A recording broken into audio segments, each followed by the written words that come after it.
Hey Dead Signal FM viewers, getting ready for bed? Wishing you a calm and cozy night. Before we start, where are you watching from and what time is it? Let's get started. The Whispering Glade.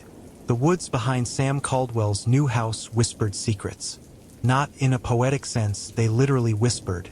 Every evening when the wind died down, when the world grew still and dark began pressing against his windows, Sam would hear them. Barely their murmurs that sounded almost like his name. Sasam. He first noticed it 3 weeks after moving to Millhaven, a pinprick of a town nestled in western Maine where the mountains slumped toward the horizon like tired old men. The realtor had sold him on the privacy. 2 acres backing up to protected forest land, no neighbors in sight, just Sam and whatever life he wanted to build for himself after Claire. After Claire and Emma. After everything. That first night he heard it. Sam had been washing dishes, hands plunged in soapy water. The kitchen window above the sink looked out on the backyard, at the wall of pines that stood sentry at the property line. Twilight had deepened to that peculiar blue-black that comes just before true night. He'd been thinking about nothing in particular, or rather, forcing himself to think about nothing particular, when a strange pressure filled his ears, like being underwater. Then came the sound. Sam, come. Si. He dropped a plate. It shattered against the porcelain sink, slicing his palm.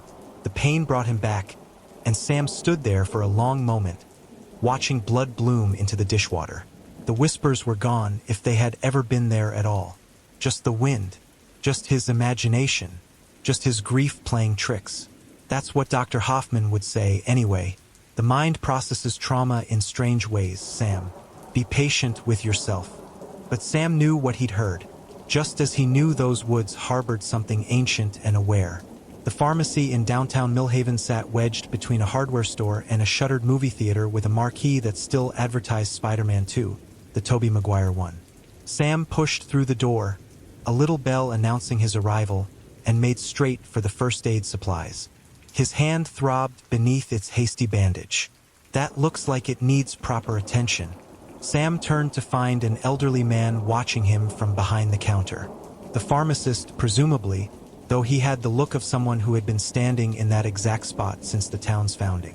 Sparse white hair, liver-spotted hands, glasses that magnified watery blue eyes to an almost cartoonish size.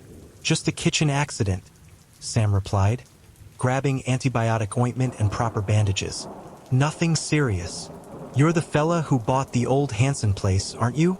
The old man's gaze held an intensity that made Sam uneasy. Out by Whispering Glade. Something cold slithered down Sam's spine. What did you call it? Whispering Glade. That's what folks around here call that stretch of forest behind your property. The pharmacist's expression remained neutral, but those magnified eyes never blinked. Has been since I was a boy, and I'm pushing 87. Sam approached the counter, setting down his items with deliberate care. Why do they call it that? The old man's thin lips compressed into a bloodless line. For a moment, Sam thought he might not answer. Because it whispers, he finally said, beginning to ring up Sam's purchase. Always has. Not to everyone, mind you, just to some. Those it takes an interest in. He glanced up. You've heard it, haven't you? Sam felt his heartbeat quicken. I'm not sure what I heard. Best keep it that way. The pharmacist slid the items into a small paper bag. That'll be $14.32. Sam fumbled for his wallet. What do you mean? Some things in this world are better left alone, mister. Caldwell. Sam Caldwell. Mr. Caldwell. The old man nodded slowly. I'm Walter Griggs. Been running Millhaven Pharmacy for 53 years. Seen folks come and go. Seen what happens when they pay too much attention to things best ignored. Sam handed over a $20 bill. And what happens exactly? Walter made change with methodical precision. They disappear. The bell above the door jingled as a woman entered with a small child in tow. Walter's demeanor changed instantly, warm smile, grandfatherly charm as he greeted the newcomers. But when he handed Sam his change, the old man leaned close. Stay out of those woods after dark, he whispered. And if it calls your name, for God's sake, don't answer. Sam spent the afternoon researching Millhaven's history, hunched over his laptop at the kitchen table. For a town this small, there was surprisingly little information available. Founded in 1792, briefly prosperous during the logging boom, population declining steadily since the 1950s. Nothing about Whispering Glade. Nothing about disappearances. Outside, daylight began its slow surrender. Sam watched shadows creep across the lawn, stretching toward the house like grasping fingers. He'd chosen Millhaven precisely because it was unremarkable. A quiet place where no one knew him or what had happened in Boston. A place where he could be anonymous in his grief. His phone buzzed. Dr. Hoffman checking in. How are we doing today, Sam? Remember our breathing exercises if things get overwhelming. Things. She always called it things. Never the accident or your loss. Just things. As if reducing the destruction of his entire life to a vague pronoun could somehow make it manageable. Sam didn't respond.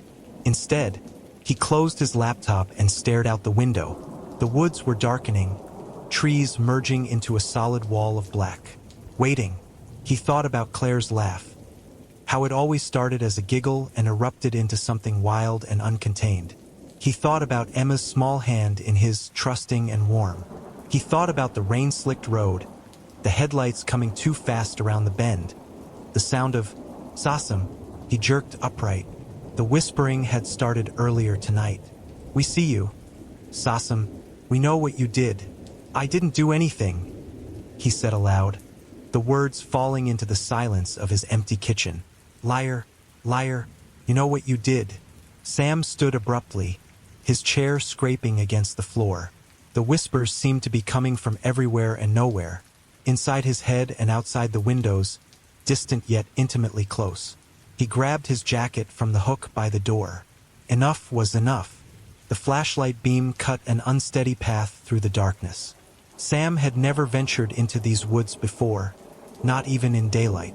The ground was soft underfoot, cushioned by decades of fallen pine needles. The air smelled of resin and something earthier, like mushrooms after rain. Hello? He called, feeling ridiculous. Is someone there?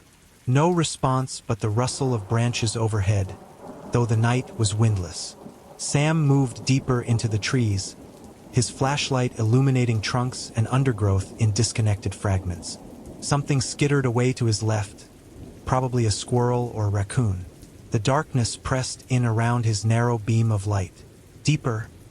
Sasam, come see us.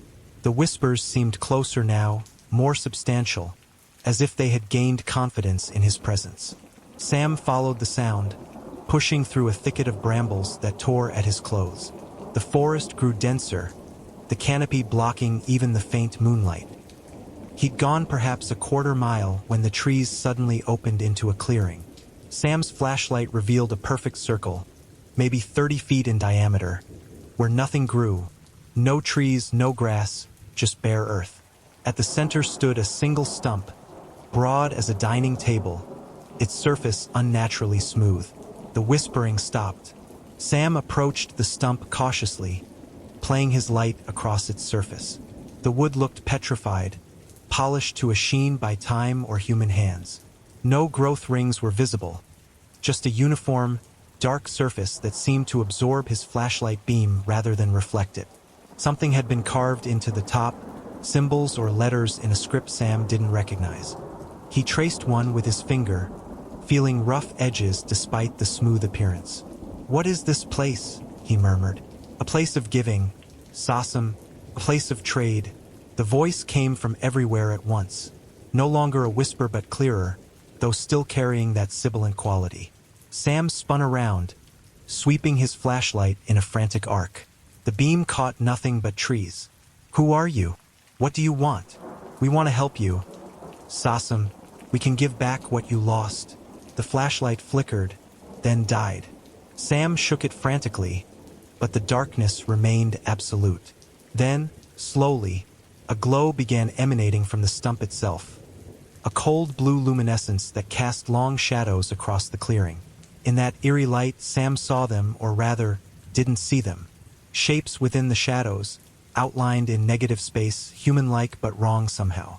Too tall, too fluid in their movements. They circled the clearing, never quite stepping into the blue radiance. We know your pain, Sasam. We can bring them back. Claire? Emma? Sam's voice broke on his daughter's name. That's impossible. Nothing is impossible here, only costly. One of the shapes drifted closer to the edge of the light. Sam could almost make out a face, if a face could be composed of swirling darkness. A trade? Sasam. Something precious for something precious. What do you want? Time. Years. From the end of your life. A fair exchange. Sam's heart hammered in his chest. This couldn't be real. He was hallucinating, having some kind of breakdown. Dr. Hoffman had warned him that grief could manifest in strange ways. Delusions, visual hallucinations, magical thinking. But then, from the darkness beyond the clearing came a sound that stopped his heart. Daddy! Sam woke on his kitchen floor, sunlight streaming through the windows.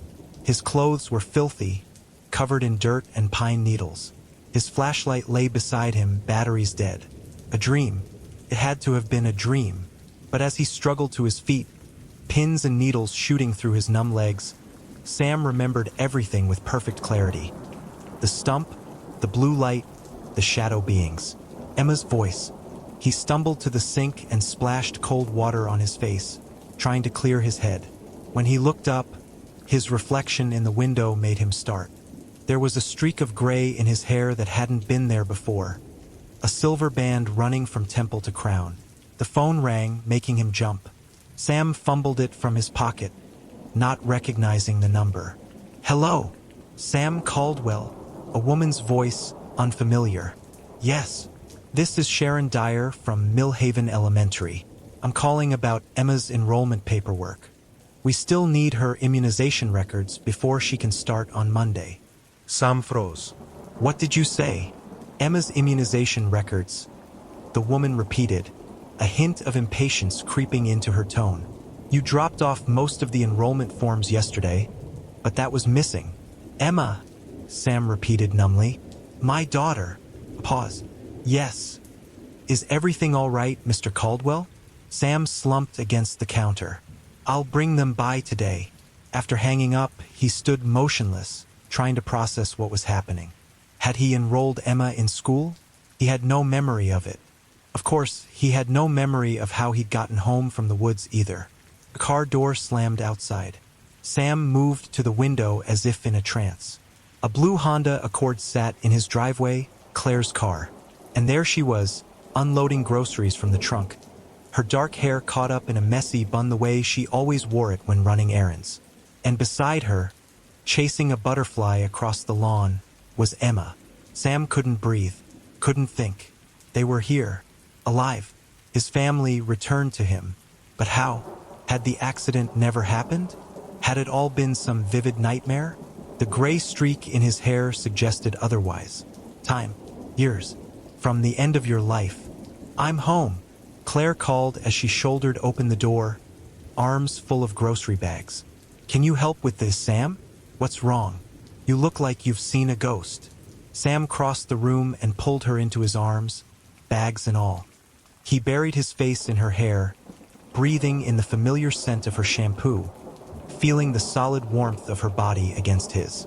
Hey, she said, laughing that familiar laugh that started as a giggle. What's gotten into you?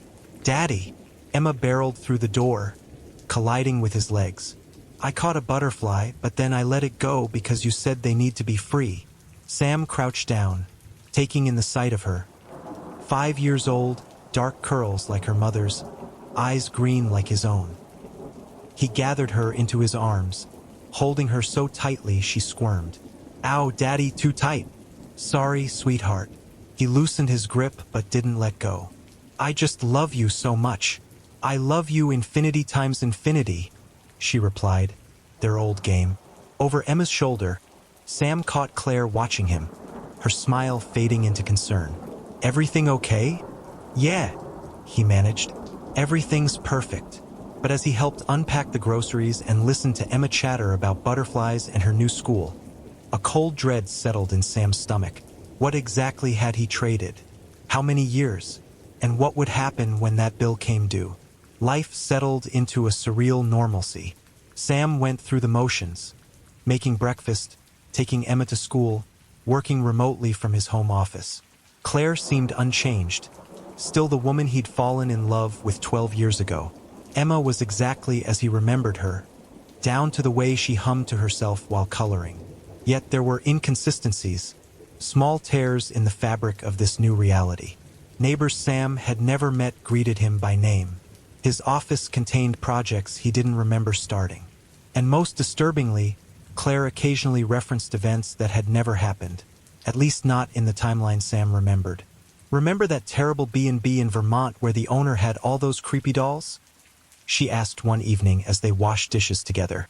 What was that, 2 years ago? Sam had never been to Vermont with Claire. Yeah, he lied. How could I forget? At night, he would sometimes wake to find Claire sleeping peacefully beside him and wonder if it was really her. If any of this was real.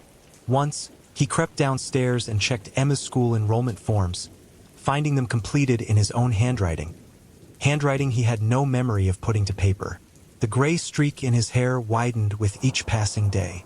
By the end of the first week, the entire right side of his head had turned silver. Walter Griggs cornered him at the grocery store on Thursday, pulling him aside by the frozen foods.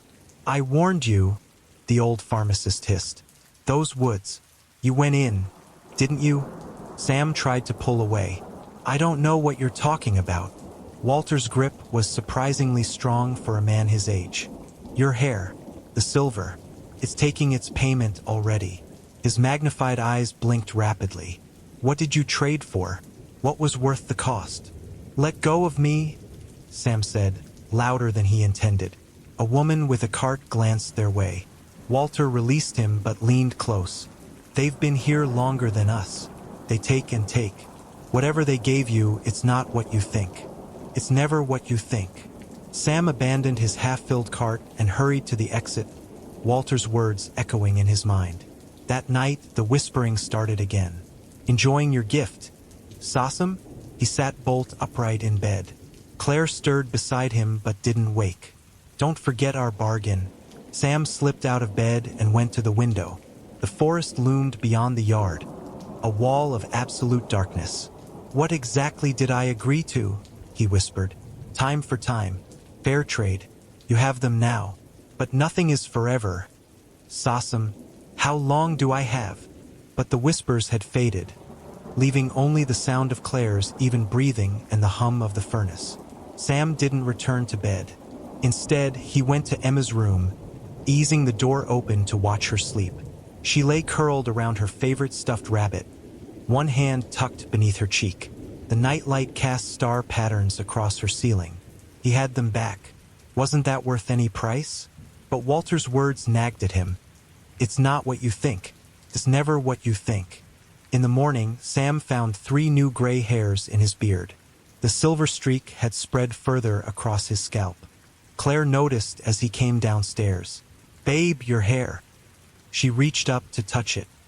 It's really coming in fast. Are you stressed about something? Before Sam could answer, Emma piped up from her place at the breakfast table. Daddy looks like a superhero with special powers. Sam forced a smile. Just getting old, that's all.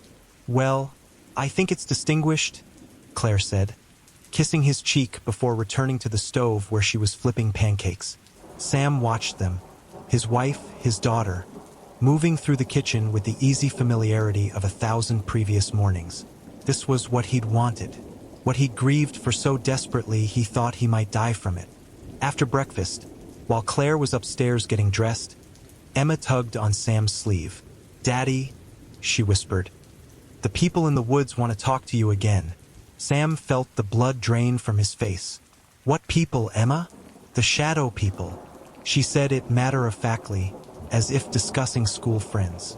They told me to tell you. When did you see them? In my dreams. Emma frowned. They're scary, but they say they're our friends now. They say they fixed things when they got broken.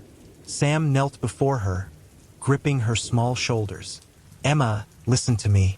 Stay away from those woods. Promise me. But, promise me.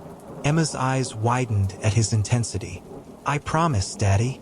Sam pulled her into a hug, his mind racing.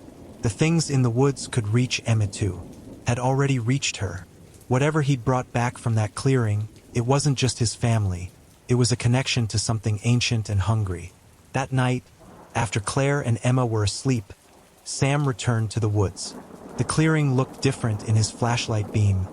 Smaller somehow, the stump less imposing. But the silence was the same, profound and watchful, as if the forest itself held its breath. I know you're here, Sam called out. We need to talk. The flashlight flickered but didn't go out this time. Nothing happened for a long moment. Then, gradually, the whispers began, rising from the earth itself. You've come back. Greedy Sassam. Wanting more? I want to understand the deal. Exactly what I traded. A sighing sound moved through the trees, like distant laughter. We told you. Years from the end of your life. Fair trade. But how many years? Sam demanded. And what happens when they're gone? The stump began to glow with that same cold blue light. The shadow figures materialized at the edge of the clearing, more substantial than before, or perhaps Sam's eyes had learned to see them better. Until the silver consumes you, then our debt is paid. And Claire and Emma? What happens to them? They stay. They are real. They are yours. Until they aren't. One of the shadow figures detached from the others, drifting closer. His form shifted continuously, like smoke and wind. Did you think there would be no consequence, Sassam? No price? I'm aging faster, Sam said. The silver in my hair. You're taking years, compressing them. Yes. How long do I have? The shadow creature seemed to consider this. Minutes become hours. Hours become days. Soon days become years. The silver tells the tale. Sam's hand went to his hair. Already half his head had turned gray in just over a week. At this rate, what will happen to them when I'm gone? They will mourn. They will remember. They will live. And what if I want out of the deal? The temperature in the clearing plummeted. Sam's breath fogged before his face. The whispering turned harsh, angry. No escape. The bargain is struck. Time for time. The shadow creatures drew closer, their forms roiling with what looked like rage. Sam backed away, stumbling over exposed roots. His flashlight beam passed through the shadows as if they weren't there, yet he could feel them, a coldness that went beyond temperature, that reached into his very being. I'm sorry, he gasped. I won't try to break the deal. Gradually, the shadows retreated to the edge of the clearing. Wise, Sassam, enjoy your precious time. It runs faster now. The next morning, Sam couldn't get out of bed. His joints ached as if he'd aged decades overnight. When he finally managed to reach the bathroom, the mirror showed a stranger. Silver hair now dominated his head, with just a few streaks of original brown remaining. Lines had appeared around his eyes and mouth overnight. Sam, Claire called from the bedroom. Are you okay? Fine, he croaked, shocked at how aged his voice sounded. Just not feeling great. He heard her get up, pad across the room. The bathroom door opened. Oh my God, she whispered. Sam, what's happening to you? He couldn't meet her eyes. I think I need to see a doctor. The local clinic found nothing wrong with him. Physically, he was the picture of health for a man of 38. His blood work was normal. His vitals were strong. The doctor suggested stress, perhaps an autoimmune condition that wasn't showing up in tests. Sometimes these things resolve on their own, the young physician said, clearly baffled. Try to rest. We'll run more comprehensive tests next week. But Sam knew there would be no next week, at least not for the man he was now. The silver was spreading too quickly. By evening, his hair had gone completely white. The lines in his face had deepened. His hands showed prominent veins and age spots that hadn't been there at breakfast. Claire watched him with increasing alarm. I'm calling an ambulance. This isn't normal. No. Sam caught her wrist as she reached for the phone. No hospitals. Sam, you're scaring me. You look like you've aged 20 years since yesterday. In the doorway, Emma stood wide-eyed, clutching her stuffed rabbit. "Daddy, are you going to go away?" The question hit him like a physical blow. "No, sweetheart." He held out his arms, and she ran to him. "Daddy's not going anywhere."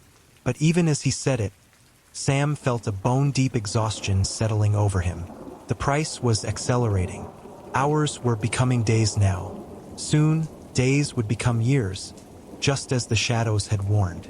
That night, after Emma was asleep, Sam told Claire everything. The accident, the whispers, the clearing, the trade.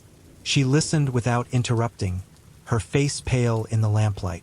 "You think our daughter and I died," she finally said. "And these things brought us back. I know how it sounds." Claire's hands twisted in her lap. "But Sam, I have memories. A whole life. We've been here in Millhaven for almost a month. Before that, we were in Boston. We've been married for 10 years. I remember our wedding day at that ridiculous vineyard where it rained and we had to move everything into the barn. White lilies," Sam said softly. "You carried white lilies." She nodded, tears filling her eyes. "So was that all real? Or did these shadow things plant false memories in my head?" "I don't know." Sam reached for her hand. "But you're real now. You and Emma both. At the cost of your life." Sam nodded. "And I'd make the same choice again, 1,000 times over." Claire wiped her eyes. "There has to be another way. Maybe we can make another deal. Or break this one." They said there's no escape. Sam felt the weight of each word. "The bargain is struck. Then we fight them," Claire said fiercely. "Whatever they are." Walter Griggs opened his pharmacy door at 3 in the morning, looking unsurprised to find Sam and Claire on his doorstep. He took one look at Sam, now resembling a man in his 60s, and ushered them inside. "They've nearly taken their due," the old man said, locking the door behind them. "I'm surprised you're still walking." "I need to know how to fight them," Sam said, lowering himself carefully into a chair. Every movement now caused pain. "There must be a way." Walter shook his head. "Fight them? Boy, those things were here before the first settlers cut down a single tree.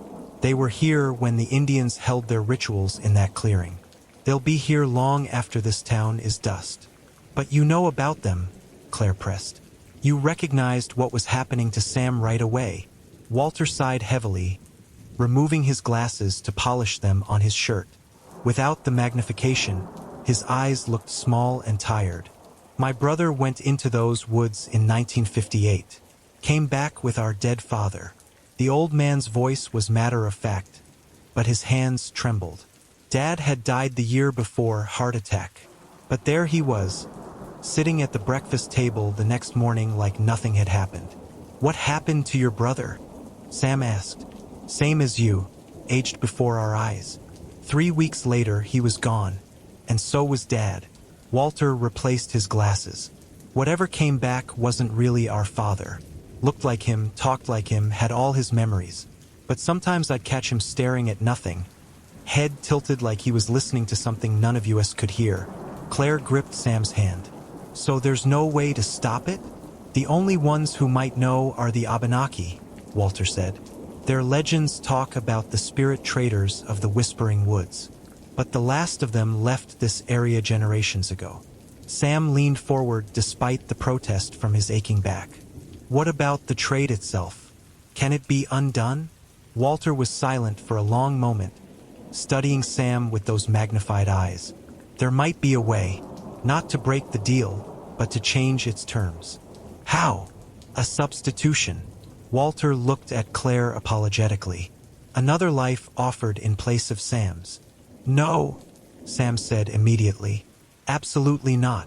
It wouldn't have to be Claire or Emma," Walter clarified. "Any life freely given might suffice. The legends say the spirit traders respect sacrifice, value it even above the years they collect." "You're suggesting I murder someone to save myself?" Sam struggled to his feet, anger giving him strength. "That's monstrous." "Not murder," Walter said quietly. "Sacrifice."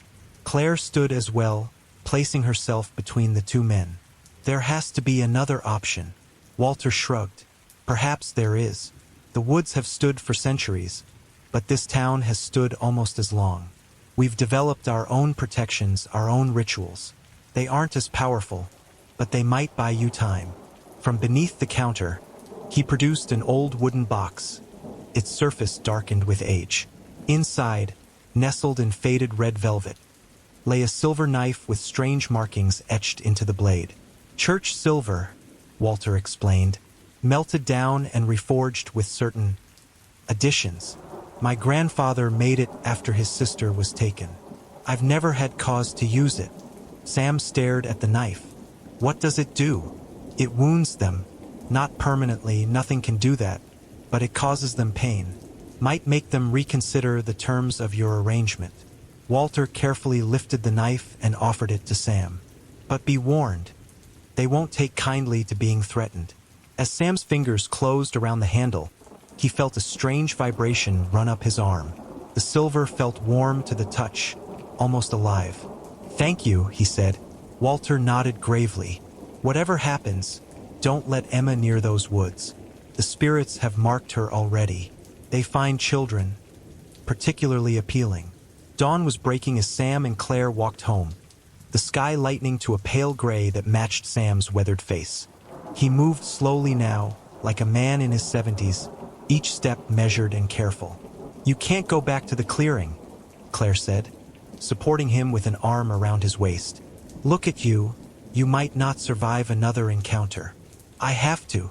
Sam patted the knife tucked inside his jacket. While I still can. Then I'm coming with you. No, you need to stay with Emma. Keep her safe.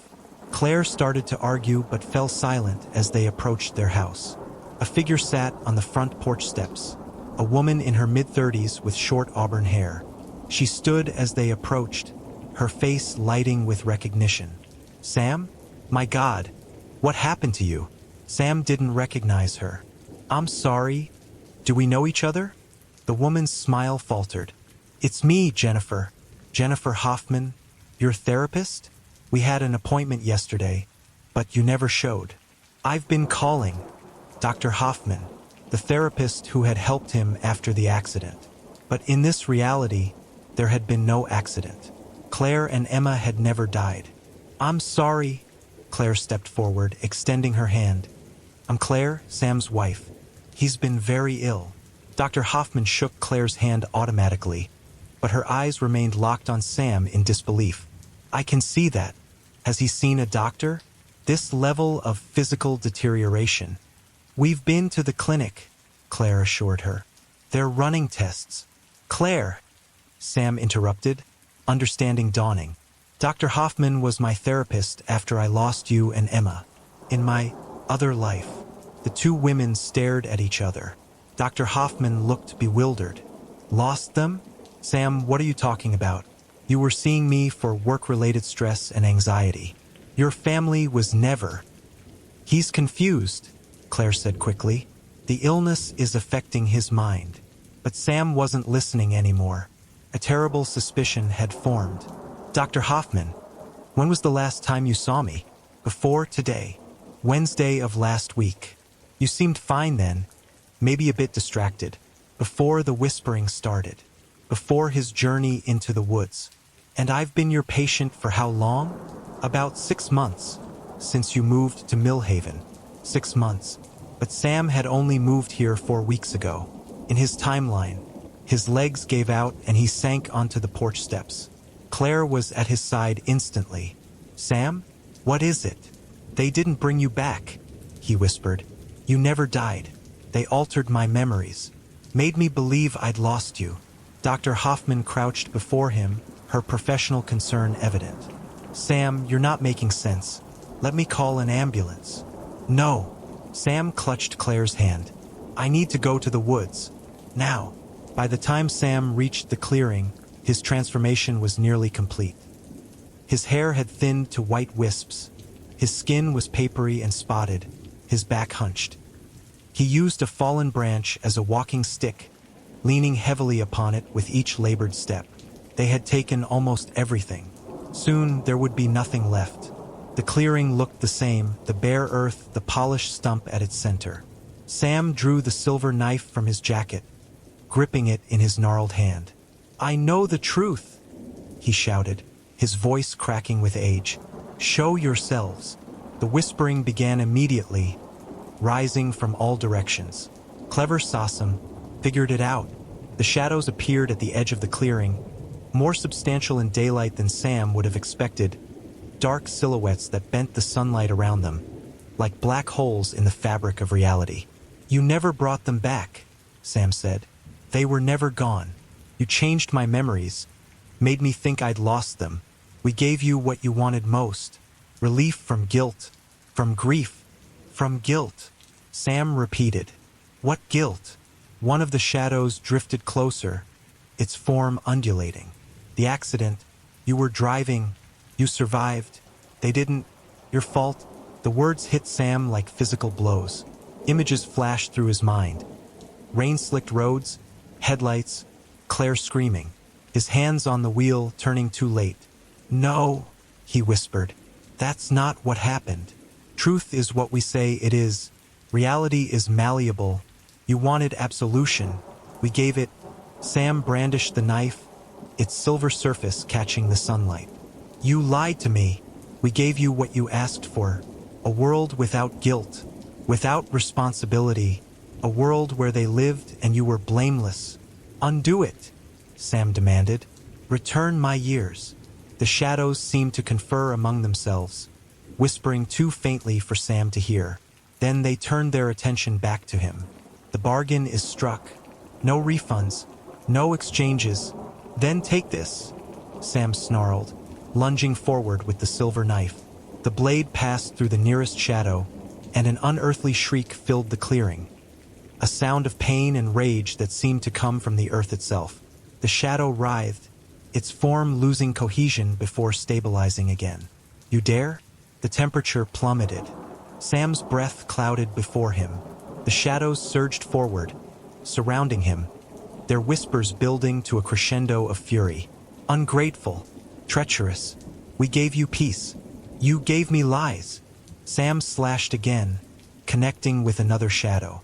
Another shriek, higher and more terrible than the first. "You stole my life, and we will take the rest."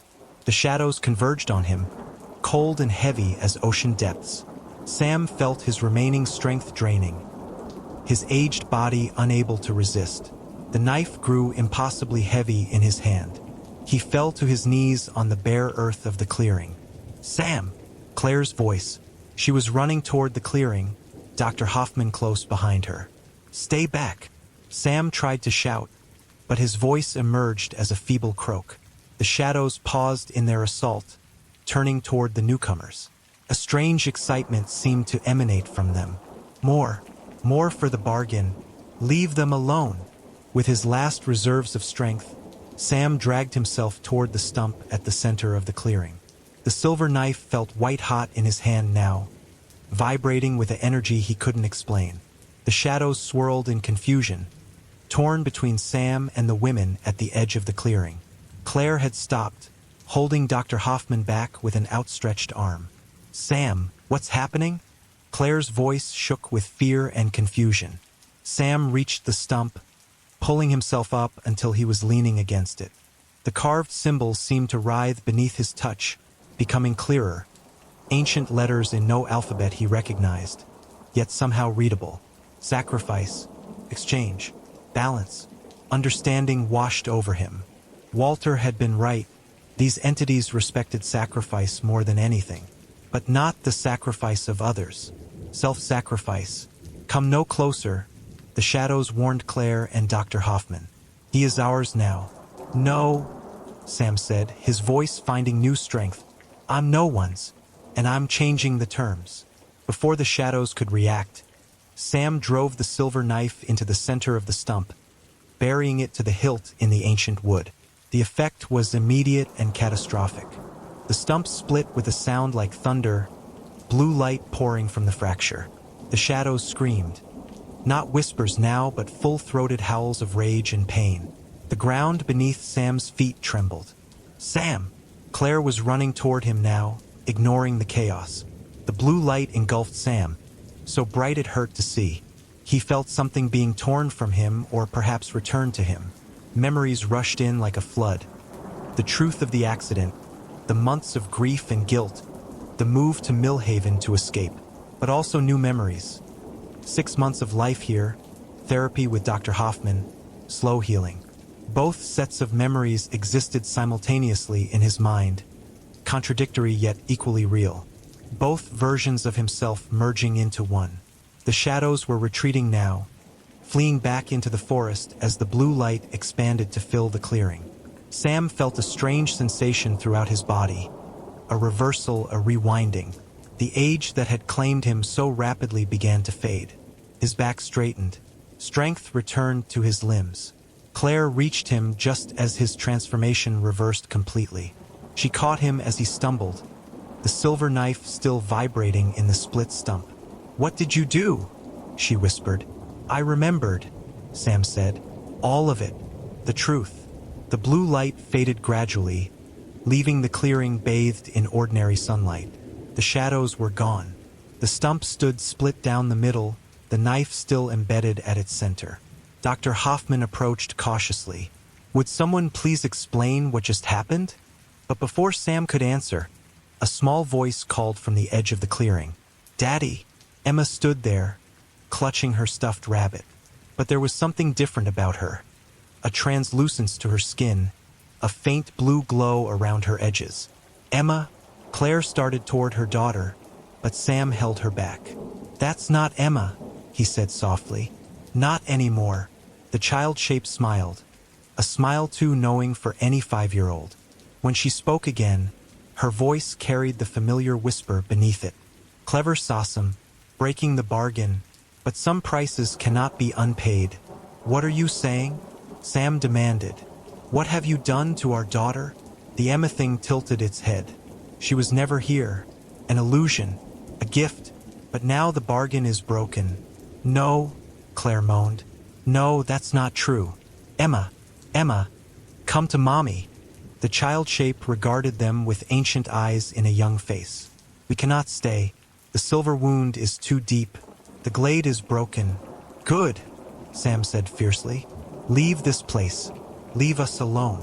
"We go." But not empty-handed. The Emma thing began to fade, becoming more transparent with each passing second. Claire screamed and lunged forward, but her hands passed through the fading child as if through smoke. "Give her back," Claire sobbed. "Please, give her back. She was never yours to keep."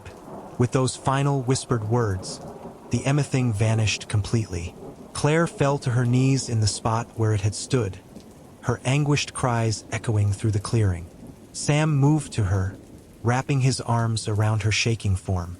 Dr. Hoffman stood frozen, her professional composure shattered by what she'd witnessed. "I don't understand," Claire wept against Sam's shoulder. "Was she never real? These past 5 years, her birth, her first steps, everything. Was it all a lie?"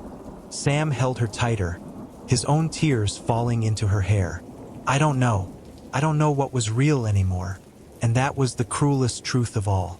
In breaking the glade's power, in rejecting the shadow being's bargain, Sam had fractured reality itself. 2 sets of memories existed in his mind now. The timeline where Claire and Emma had died in the accident, and the timeline where they had lived, where Emma had grown for 5 years as their beloved daughter. Both felt equally real. Both were equally painful. As they made their way back through the forest, Claire leaning heavily on Sam, Dr. Hoffman following in stunned silence, Sam knew the whispers were gone for good. The shadow beings had retreated, their ancient holding place destroyed by the silver knife. But the price had been too high. They had taken Emma, or the memory of Emma, or the possibility of Emma. Whatever she had been, she was gone now. At the edge of the woods, Sam paused and looked back. The trees stood innocent in the afternoon sunlight, no hint of the horror they had harbored. Just an ordinary forest at the edge of an ordinary town. But Sam knew better now. Some places hold darkness so ancient it becomes part of the land itself. Some whispers never truly fade. And some bargains, once struck, leave wounds that never heal. He turned away from the woods and guided Claire toward home. Whatever home meant now, they would rebuild somehow. Find a way to live with the uncertainty, with the double memories, with the loss. The shadows were gone, but their whispers would echo forever. In the Caldwell house that night, as Claire finally fell into exhausted sleep, Sam stood at the window looking out at the dark line of trees. His reflection showed no trace of the accelerated aging. His hair was brown again, his face unlined. He appeared exactly as he had before entering the whispering glade. But inside, he felt centuries old. On the kitchen table lay Emma's stuffed rabbit, forgotten in the chaos. In the morning, Sam would have to decide what to do with it, and with all her other belongings upstairs in her room. The room that might never have truly held a child, yet contained 5 years of memories so vivid he could not bear to think them false. As he turned from the window, a faint sound reached him from the dark woods beyond the yard. Not a whisper this time, but the high, sweet sound of a child's laughter. Sam froze, listening intently. Nothing but the night wind stirring the pines. He closed the curtains firmly and went upstairs to lie beside his sleeping wife, knowing that some questions would never be answered, some wounds never fully healed. The shadows had retreated, but the whispering glade had left its mark on them all. In dreams that night, he walked again in the clearing. But the stump was whole, the shadows friendly, and Emma waited for him with outstretched arms and a smile that held no ancient malice. Just a little girl's simple joy. "Daddy," she called, "come play with me." And in sleep, unable to resist, Sam did. The Deadlights of King's Harbor, Part 1, Return. Emma Caldwell hadn't set foot in King's Harbor in 17 years, not since she fled the day after high school graduation. Now, as her rental car crested the final hill on Route 9, the coastal Maine town unfolded below her, nestled between dark pines and the steel-gray Atlantic. The late October sky hung low and heavy, threatening the first snow of the season. "I shouldn't have come back," she thought, gripping the steering wheel tight enough to whiten her knuckles. "Not ever." But Dr. Patricia Werner's voice echoed in her head. "Sometimes, Emma, the only way past trauma is through it." 3 years of therapy in Boston had culminated in this moment. Facing the town where her brother had disappeared, where her father had drunk himself to death, and where her mother had slowly unraveled into madness. King's Harbor, population 2,417.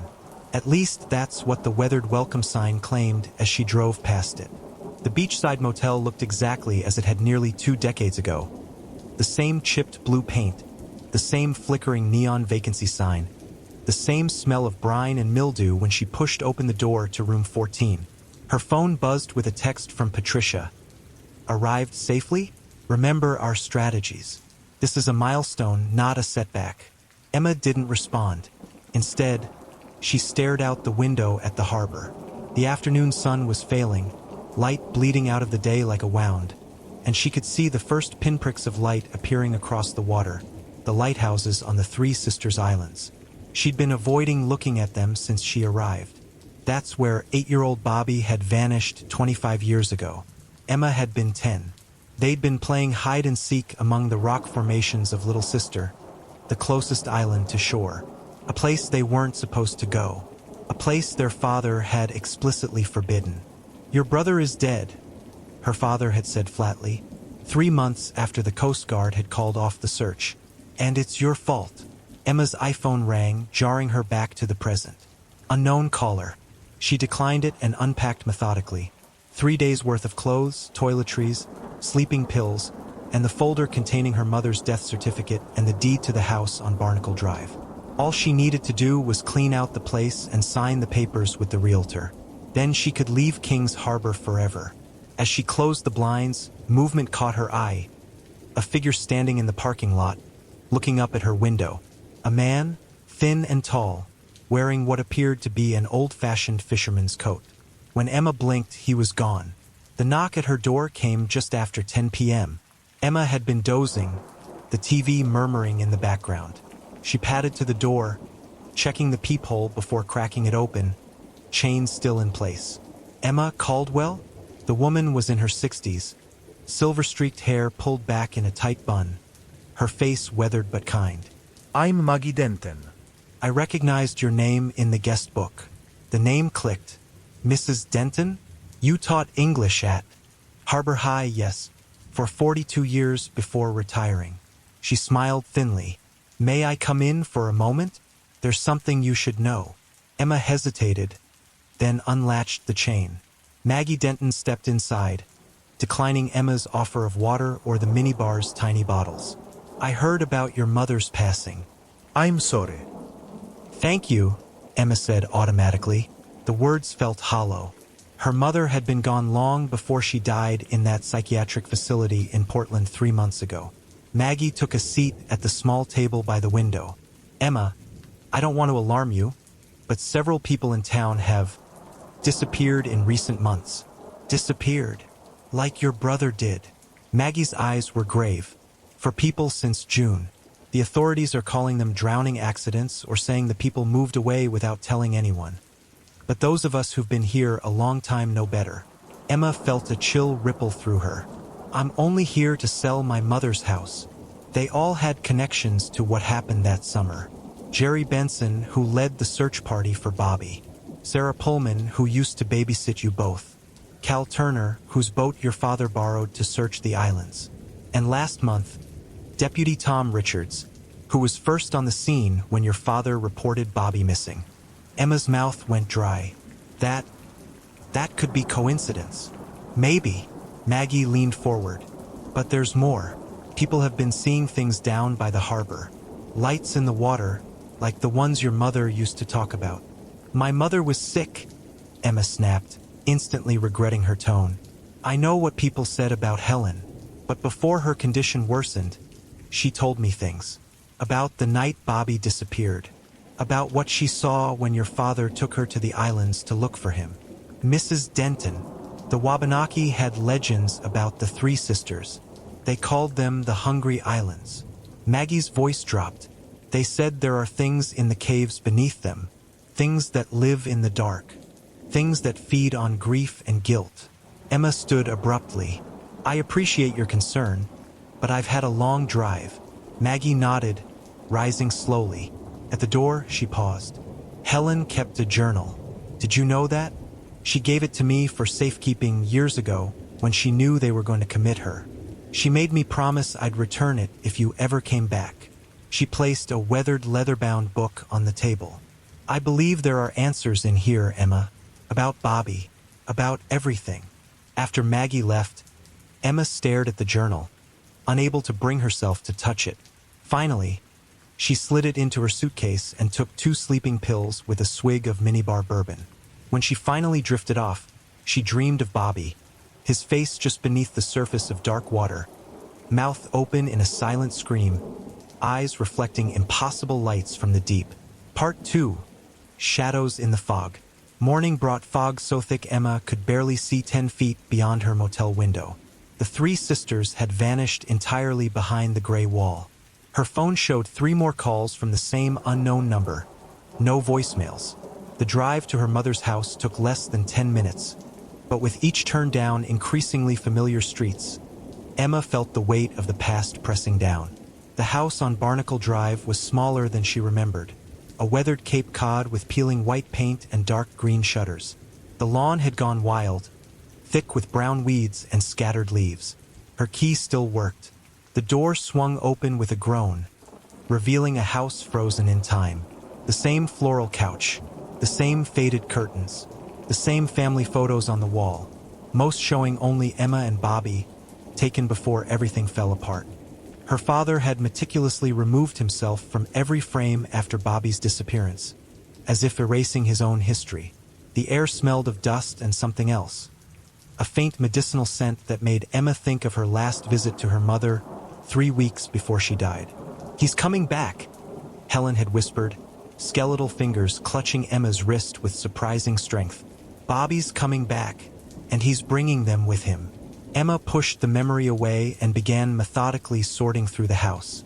Most would go to donation or the dump. By noon, she had filled 6 garbage bags when her phone rang again. Unknown caller. This time, she answered. Hello. Static crackled through the line. Then a voice, distant, distorted. Ma. Her heart lurched. Who is this? Come to the water. The voice seemed to be fighting through layers of interference. I need you to see. Who the hell is this? Emma demanded, but the line went dead. Outside, the fog had grown even thicker, seeming to pulse with its own internal light. Emma grabbed her jacket and walked to the end of the driveway, peering down the street. No one was visible, but she felt eyes on her from somewhere in the murk. Back inside, she went upstairs to her old bedroom. It was exactly as she'd left it. Posters of 90s bands on the walls, shelves lined with paperbacks and swim team trophies.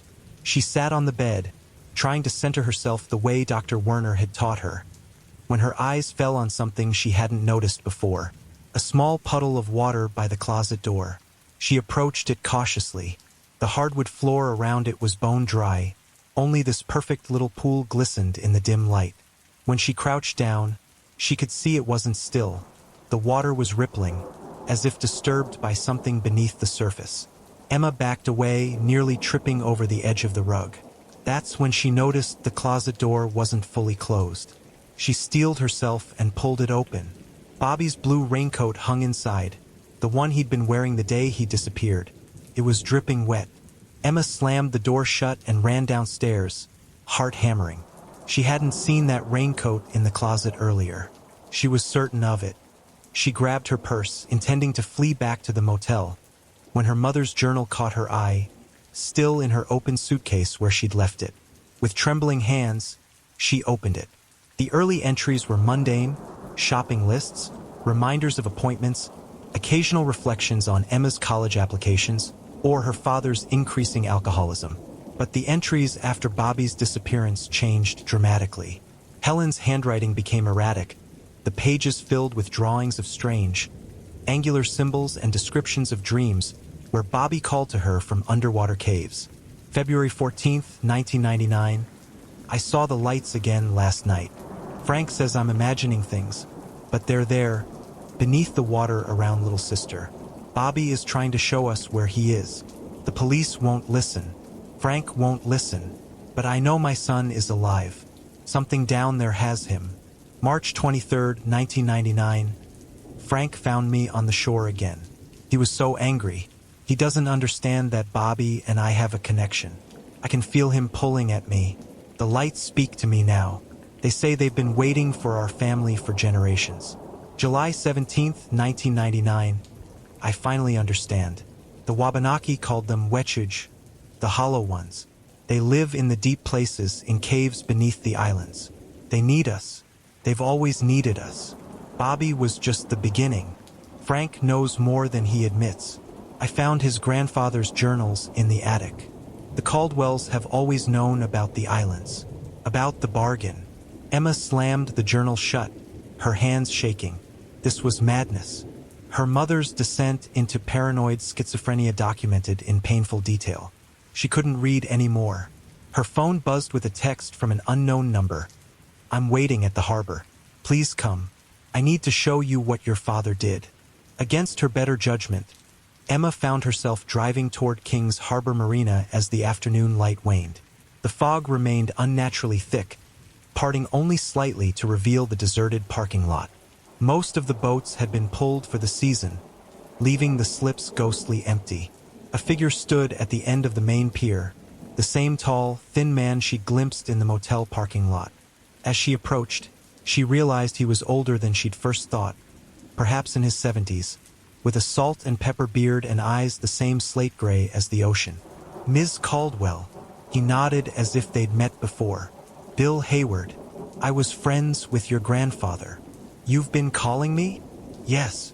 His eyes were apologetic but determined. I knew your mother wouldn't have told you the truth, and your father took his secrets to the grave. What truth? Emma demanded, wrapping her arms around herself against the biting cold. About the islands, about your family's connection to them. He gestured toward the three sisters, barely visible through the fog. The Caldwells have been keepers of the secret for generations. Your father broke the cycle. He thought he could defy them. Them? Emma felt a sick sense of déjà vu, too similar to her mother's ramblings. The deep ones, the The things that live beneath the islands. Hayward's voice was matter-of-fact, as if discussing the weather. Every 30 years, they require a sacrifice. A child from the keeper's family. In exchange, they leave King's Harbor in peace. This is insane, Emma whispered. Your great-grandfather gave them his youngest daughter in 1934. His father before him sacrificed a son in 1904. But your father... Hayward shook his head. Frank refused. He hid you and Bobby during the choosing time. So they took matters into their own hands. Bobby drowned, Emma said desperately. It was an accident. I was supposed to be watching him. Bobby didn't drown. Hayward's eyes bored into hers. They took him, and now, 25 years later, they're ready for the next offering. That's why people connected to his disappearance are vanishing. They're clearing the way. For what? For you, Emma, or for your child? His eyes dropped meaningfully to her stomach. Emma's hand instinctively went to her abdomen. She wasn't showing yet, only 12 weeks along. She hadn't told anyone in King's Harbor. How did you? I told you. They're clearing the way, tying up loose ends, getting ready for the next Caldwell. Hayward's voice softened. I'm sorry, Emma. I truly am. But when you came back to town, you triggered something. The cycle is trying to right itself. This is crazy. Emma backed away. Stay away from me. Check the attic, Hayward called after her as she hurried back to her car. Your mother's journal mentioned your father's grandfather's writing. Find it. Then you'll understand why I'm trying to help you. Emma drove back to her mother's house in a daze, telling herself Hayward was just another local eccentric, that the stress of returning to King's Harbor was making her paranoid. But one thing nagged at her. How had he known she was pregnant? At the house, she found the pull-down attic stairs and climbed up, armed with only her phone's flashlight. The space was cluttered with dusty furniture and boxes, remnants of a family life long extinguished. In the far corner, she found an old sea chest with A. Caldwell branded into its lid. Inside were navigational charts of the waters around the Three Sisters, dozens of newspaper clippings about disappearances dating back to the 1870s, and a leather-bound journal similar to her mother's, but much older. It belonged to Arthur Caldwell, her father's grandfather. The journal confirmed everything Hayward had said. The pact with the deep ones, the 30-year cycle, the sacrifices, Arthur's clinical description of rowing his sobbing daughter Martha out to the middle island turned Emma's stomach. The final entries described how the creatures had granted prosperity to King's Harbor and Arthur's fishing fleet in particular. April 18, 1934. I hear Martha sometimes when I sail near Middle Sister. Not her voice exactly, but I feel her presence in the water. The others say this is a blessing, proof that she still exists in some form. I know better. Whatever speaks to me from those depths is not my daughter anymore. But the bargain must be kept. The deep ones have fulfilled their end. Our boats return heavy with catch while others founder. No storms have taken King's Harbor men in 30 years. The price is paid and we endure. Emma dropped the journal as if it had burned her. This couldn't be real. And yet, she remembered Bobby's fascination with the water. His insistence that he heard singing from the direction of the islands. The way he'd sleepwalked toward the shore more than once in the weeks before his disappearance. Her phone rang, startling her. Unknown caller again. Leave me alone, she answered. Emma, a child's voice, distorted by static. Emma, is that you? Her blood froze. Who is this? It's me, the voice said. It's Bobby. I need you to come to Little Sister. Tonight. At midnight. This isn't funny? Emma hissed, tears springing to her eyes. Remember the fort we built? Behind the big rock? I'm waiting there. I've been waiting for so long. The line went dead. Emma sat in the dusty attic, shaking. Couldn't be Bobby. Bobby was dead. But the voice, it was exactly as she remembered, frozen in time. And no one had known about their fort on Little Sister. No one except the two of them. Part 3. The deep below. Night fell like a hammer, bringing with it a fierce wind that drove the fog inland and cleared the sky. Emma stood at the kitchen window, watching the moonlight glitter on the distant water. The three sisters were clearly visible now. Three humped shadows on the horizon, the automated lighthouse on Big Sister blinking steadily every 6 seconds. Emma knew she shouldn't go. Every rational part of her brain screamed that this was madness, a cruel prank, or worse. She was experiencing the same delusions that had consumed her mother. But another part, a deeper part, wondered, what if it really is Bobby? What if he's been out there all this time, somehow? And beneath that thought lurked another, more terrible one. What if going to the island is the only way to break this cycle? To protect my baby? By 11:30 p.m., she found herself at the harbor again, this time stealing through the darkness toward the small dock where local fishermen kept their dinghies. She recognized Bill Hayward's boat immediately, the Amaranth, which had belonged to his family for generations. The old man was waiting for her. "I knew you'd come," he said simply. "I found the journal," Emma replied. "But I still don't understand. Why not just leave? Move away from King's Harbor?" Hayward's face was grim in the moonlight. "Your father tried that. After Bobby disappeared, he wanted to take you and Helen far away. But Helen started sleepwalking toward the water. You had those nightmares, those episodes. How do you know about those?" Emma demanded, remembering the terrifying sleep paralysis that had plagued her teenage years. The sensation of water filling her lungs while something with too many limbs pulled her down into darkness. "Because the same thing happened to my family when they tried to leave after the 1904 sacrifice. The deep ones don't let the keeper's bloodline escape. Not until the bargain is fulfilled." Hayward gestured toward his boat. "That's why I'm helping you. You need to confront this. End it. Or what? They'll take my baby next." Hayward didn't answer, which was answer enough. The crossing to Little Sister took 15 minutes, the small boat bucking against the swells. The island loomed before them, a dark mass surrounded by jagged rocks that had claimed countless ships over the centuries. Hayward maneuvered expertly to the small natural harbor on the eastern side. "I'll wait here," he said as Emma prepared to disembark. "But Emma, be careful. What speaks with your brother's voice? It may not be Bobby anymore. Then what is it? Something that's learned to wear his shape. Something that's been waiting for you to come back." His eyes were sorrowful. "The deep ones have ways of breaking into our minds, finding the things we most want to hear." Emma climbed onto the rocky shore, her flashlight beam dancing across the barnacle-encrusted boulders. Little Sister was only about 3 acres in size, dominated by a central hill covered in wind-stunted pines. She and Bobby had explored every inch of it as children, despite their father's prohibitions.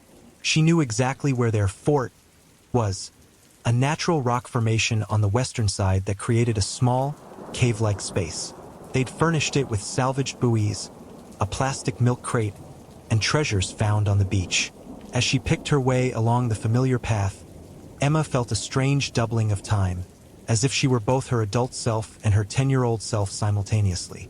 The island seemed to pulse beneath her feet, and in the distance, she could swear she saw faint lights beneath the water, just as her mother had described. The fort was exactly as she remembered it, and huddled inside, knees drawn up to his chest, was a small figure in a blue raincoat. "Bobby," Emma whispered, her voice catching. The figure turned. In the beam of her flashlight, she saw her brother's face, exactly as it had been 25 years ago, 8 years old, freckled, gap-toothed. "You came," he said, his voice echoing strangely. "I knew you would. Bobby, how is this possible?" Emma took a step closer, her heart thundering in her chest. "They saved me," Bobby said simply. "When I fell in the water, they took me down to the deep caves. They showed me things, Emma, beautiful things." "Who are they, Bobby?" Bobby's face changed subtly, something shifting behind his eyes. "The hollow ones, the deep ones. They've been here forever. And they're so hungry, Emma. So hungry for so long." Emma took an involuntary step back. "What do they want from me?" "They want to make things right."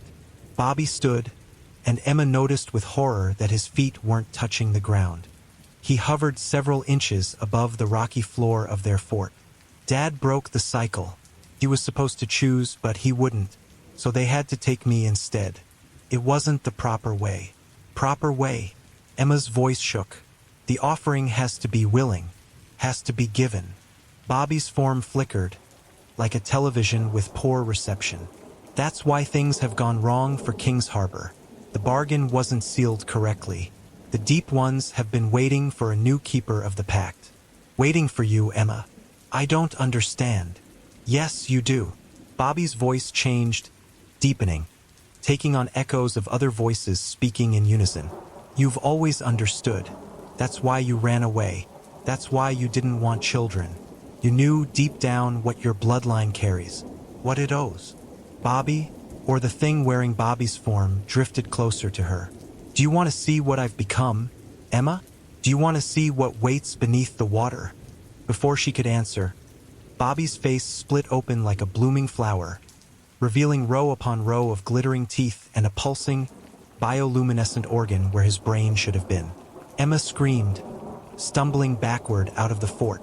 She ran blindly across the rocky terrain, her flashlight beam bouncing wildly.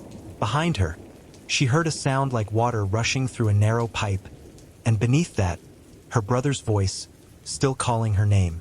At the island's edge, she found herself trapped, the path back to the harbor blocked by a shifting mass of darkness that might have been Bobby, might have been something else entirely. It spoke with 1,000 voices now, all of them familiar. Bobby, her father, her mother, even her own voice. The child you carry is already marked, the voices said in terrible unison. A Caldwell, part of the cycle. You cannot escape what your blood demands. No. Emma shouted into the wind. I'm ending this. Now.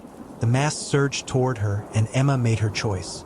She dove into the freezing Atlantic, striking out toward the lights of Hayward's boat. The water around her churned and glowed with unnatural phosphorescence. Something brushed against her legs. Something with too many appendages, too cold to be alive yet moving with horrible purpose. She screamed, swallowing seawater, fighting against the currents that seemed determined to drag her down. In the depths below, she saw them, vast shapes moving in the gloom, beings with elongated limbs and bodies that seemed to exist in more dimensions than should be possible. And scattered among them, human figures with hollowed eyes, including one small boy in a blue raincoat, reaching upward with pale hands. Just as her strength began to fail, rough hands grabbed her, hauling her into Hayward's boat. She lay on the deck, retching seawater, as the old man started the engine and turned the boat toward the mainland. What did you see? He demanded. What did they show you? Emma could only shake her head, violent tremors racking her body. When she finally found her voice, she whispered, We need to go. Now, tonight. Get as far from King's Harbor as possible. Hayward's expression was grave. It won't work. I told you they don't let the Keeper's bloodline escape. Not until the bargain is fulfilled, Emma finished hollowly. Her hand went to her stomach. But I won't. I can't. Then they'll keep coming. For you. For anyone connected to you. Hayward's eyes were sorrowful. The Deep Ones are patient, Emma. They've waited thousands of years in the darkness. They can wait a few more months. As they approached the harbor, Emma saw that the entire waterfront was lined with silent figures. Dozens of King's Harbor residents standing perfectly still, watching the boats approach. Their eyes reflected the same eerie light she'd seen beneath the waves. They know, Hayward murmured. The whole town is part of it. Has been since the beginning. We all benefit from the bargain. We all pay the price. Emma closed her eyes, remembering the journals, her mother's decline, her father's guilt-ridden alcoholism, the cycle of violence and sacrifice that had consumed her family for generations. When she opened her eyes again, she knew what she had to do. Take me back, she said quietly. To the island? Hayward looked shocked. Yes, I need to end this. Not their way. Mine. 3 days later, Emma Caldwell stood on the King's Harbor cliff path, looking out at the three sisters in the distance. The morning was clear, the island stark against the horizon. Behind her, her mother's house stood empty, personal items packed away, the for sale sign already posted. Her phone buzzed with a text from Dr. Werner. "How are you feeling? Ready to come back to Boston?" Emma typed her reply carefully. "I'm staying in Kings Harbor a bit longer. Some family business to finish. I'll explain everything when I see you." She placed her hand on her stomach, feeling the first fluttering movements of the life within her. After her second trip to Little Sister, a journey she could only partially remember, filled with visions and voices, and a terrible bargain struck, but not the one the deep ones had expected. She'd felt a change, a shifting of the balance. The disappearances had stopped. The strange lights beneath the water had dimmed, and Bill Hayward had been found in his bed, seemingly having died peacefully in his sleep, though his face wore an expression of utmost terror. Emma turned away from the ocean view and walked back toward town. She had a doctor's appointment to make, a house to restore, a nursery to prepare. Her child would be born in Kings Harbor, would grow up knowing the truth about their heritage, about the darkness beneath the waves, about the price that had been paid. Not with blood or sacrifice, but with understanding, with vigilance. The deep ones were still there, waiting in their lightless caves. Emma could feel them probing at the edges of her consciousness, seeking a way in. But she had found the true secret in her mother's journal, in the oldest entries from her ancestors. Not how to fulfill the bargain, but how to contain it. How to become not the keeper of a sacrifice, but the keeper of a prison. It would be her burden now, and someday her child's. As she walked into town, the residents of Kings Harbor nodded to her respectfully, a new wariness in their eyes. They knew something had changed, that the cycle had been broken and reformed into something new. Emma caught a glimpse of her reflection in a storefront window, her face superimposed over the image of the distant islands. For just a moment, she thought she saw another face there too, Bobby's, smiling sadly, finally at peace. Then it was gone, leaving only the three sisters on the horizon, standing guard over their ancient, terrible secret. The end. The Hollowing. Part 1. Foundations. Nick Barrett had returned to Millhaven after 26 years, and the town had been waiting for him. Not the people, of course. Most of those he'd known were gone, moved away, or dead. It was the town itself that seemed to pulse with recognition as his Subaru rolled past the weather-beaten sign that read "Welcome to Millhaven." POP 2104. The number had been crossed out and rewritten so many times it was barely legible. Nick figured it was probably closer to 1,500 now, if that. Towns like Millhaven, tucked into the forgotten corners of rural Maine, weren't exactly booming. A light rain fell as he navigated the familiar streets. Main Street still had Clancy's Hardware, though the sign was faded. The old cinema had been converted into some kind of evangelical church, its marquee promising salvation through Christ. The diner where he'd spent countless teenage hours remained, though it was now called Mel's instead of Diane's. He rolled past them all, heading north on Ridgeline Road, toward the house his grandmother had left him. The house where Nick had spent the first 14 years of his life. The house where his grandmother and his sister Rachel had died on the same night, though in very different ways. Nick hadn't planned on coming back. When his lawyer had called about the inheritance, the house plus about $40,000 in savings, his first instinct had been to tell him to sell everything and wire the money. But something had stopped him. Maybe it was the divorce papers sitting unsigned on his coffee table in Boston.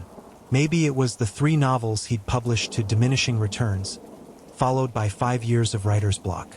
Maybe it was the dreams he'd been having, dreams of Rachel, of his grandmother's basement, of the old quarry at the edge of town. Whatever the reason, here he was, driving up the winding gravel driveway to the 2-story Victorian that loomed against the darkening afternoon sky like a bad memory. The house looked smaller than he remembered. Paint peeled from the clapboards, and the wraparound porch sagged in places. One of the upstairs windows, Rachel's old room, was boarded up. According to the lawyer, his grandmother had lived here until 3 months ago, when she died in her sleep at 92. But the place had the abandoned look of a house that had been empty for years. Nick parked and sat for a moment, listening to the engine tick as it cooled. Rain drummed softly on the roof. In the distance, thunder rolled across the hills. You don't have to go in, he thought. You can still turn around. But he knew he wouldn't. He'd come back to Millhaven for a reason, even if he couldn't quite articulate what that reason was. Something unfinished.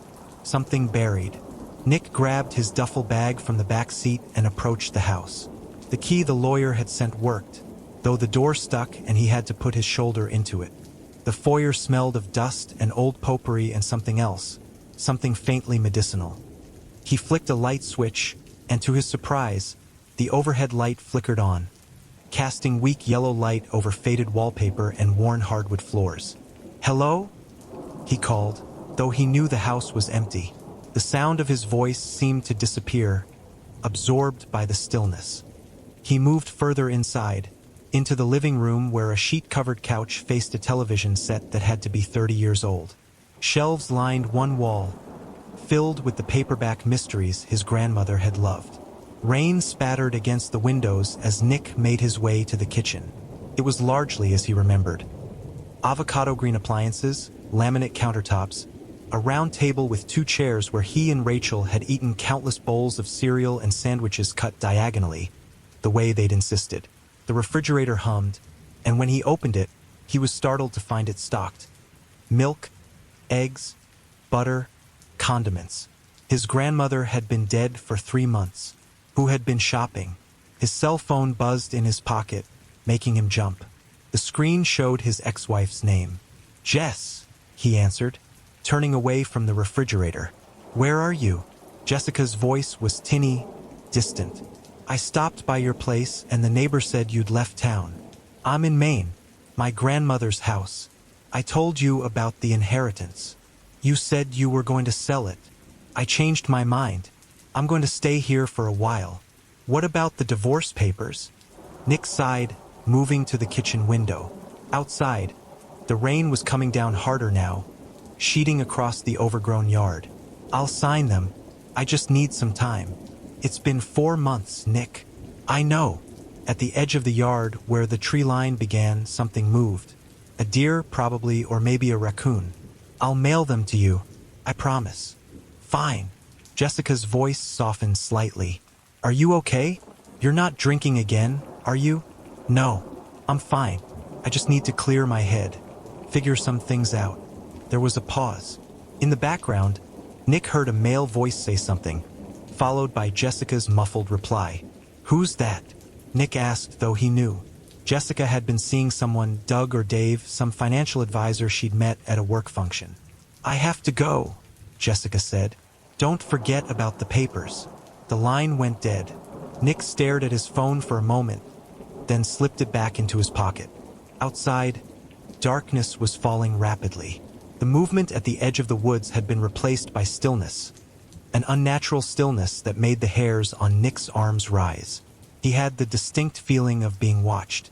He drew the curtains closed and turned back to the kitchen. The refrigerator door still hung open, light spilling onto the linoleum floor. As he moved to close it, he noticed something tucked behind a carton of orange juice. A small brown bottle with a handwritten label. He reached for it, turned it in his hand. The label read, "For Sarah Barrett. Take 1 before bed. Dr. Kendrick." His grandmother's medication, presumably. The date on it was recent, only 2 weeks old. Nick set the bottle on the counter, troubled. Had the lawyer made a mistake about when his grandmother had died? Or was someone else staying in the house? He decided he'd call in the morning to clarify. For now, exhaustion was setting in. He'd driven nearly 5 hours from Boston, and the emotional weight of returning to Millhaven had left him drained. He grabbed his duffel and headed upstairs, switching on lights as he went. The second floor consisted of a long hallway with 4 doors. His grandmother's room at the far end, his old room and Rachel's room on the right, and the bathroom on the left. Rachel's door was closed. The wood around it darkened with age or something else. Nick tried not to look at it as he entered his old bedroom. Like the rest of the house, it was just as he remembered, frozen in time. Twin bed with a navy comforter, desk beneath the window, bookshelf filled with the science fiction paperbacks and comic books of his youth. A poster of The Clash hung on one wall, curling at the corners. How old had he been when he'd put that up? 13, maybe. shortly before everything had changed. Nick set his bag down and sat on the bed. The springs creaked beneath his weight. Outside, the rain continued to fall, and somewhere in the distance, thunder rumbled. Despite the strangeness of being back, there was something comforting about the room, about the house. It had been his home once. He lay back on the bed, not bothering to undress, and closed his eyes. Just for a minute, he told himself. Just to rest. Sleep came quickly, and with it, the dreams. In the dream, Rachel was alive again, 12 years old in her favorite yellow dress, the one she'd been buried in. She stood at the top of the basement stairs, her face hidden in shadow. "You came back," she said, her voice echoing strangely, as if she were speaking from the bottom of a well. "I had to," Nick replied, though he wasn't sure why. "Did you bring it with you?" Rachel asked. "Bring what?" Rachel lifted her hand, pointing at something behind him. Nick turned to look, but there was only darkness. When he turned back, Rachel was gone, and he was alone at the top of the stairs, peering down into the basement. Something moved in the darkness below. Something large. Something waiting. Nick took a step down, then another. The wooden stairs groaned beneath his weight, announcing his descent. The darkness seemed to thicken with each step, pressing against him like a physical presence. "Rachel?" he called, his voice small in the vastness of the blackness. No answer came, but the movement continued below, a shifting of weight, the rustle of something large changing position. Nick reached the bottom step and peered into the darkness, straining to see.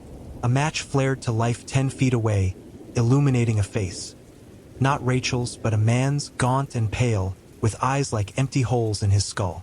The match flickered, casting writhing shadows on the stone walls of the basement.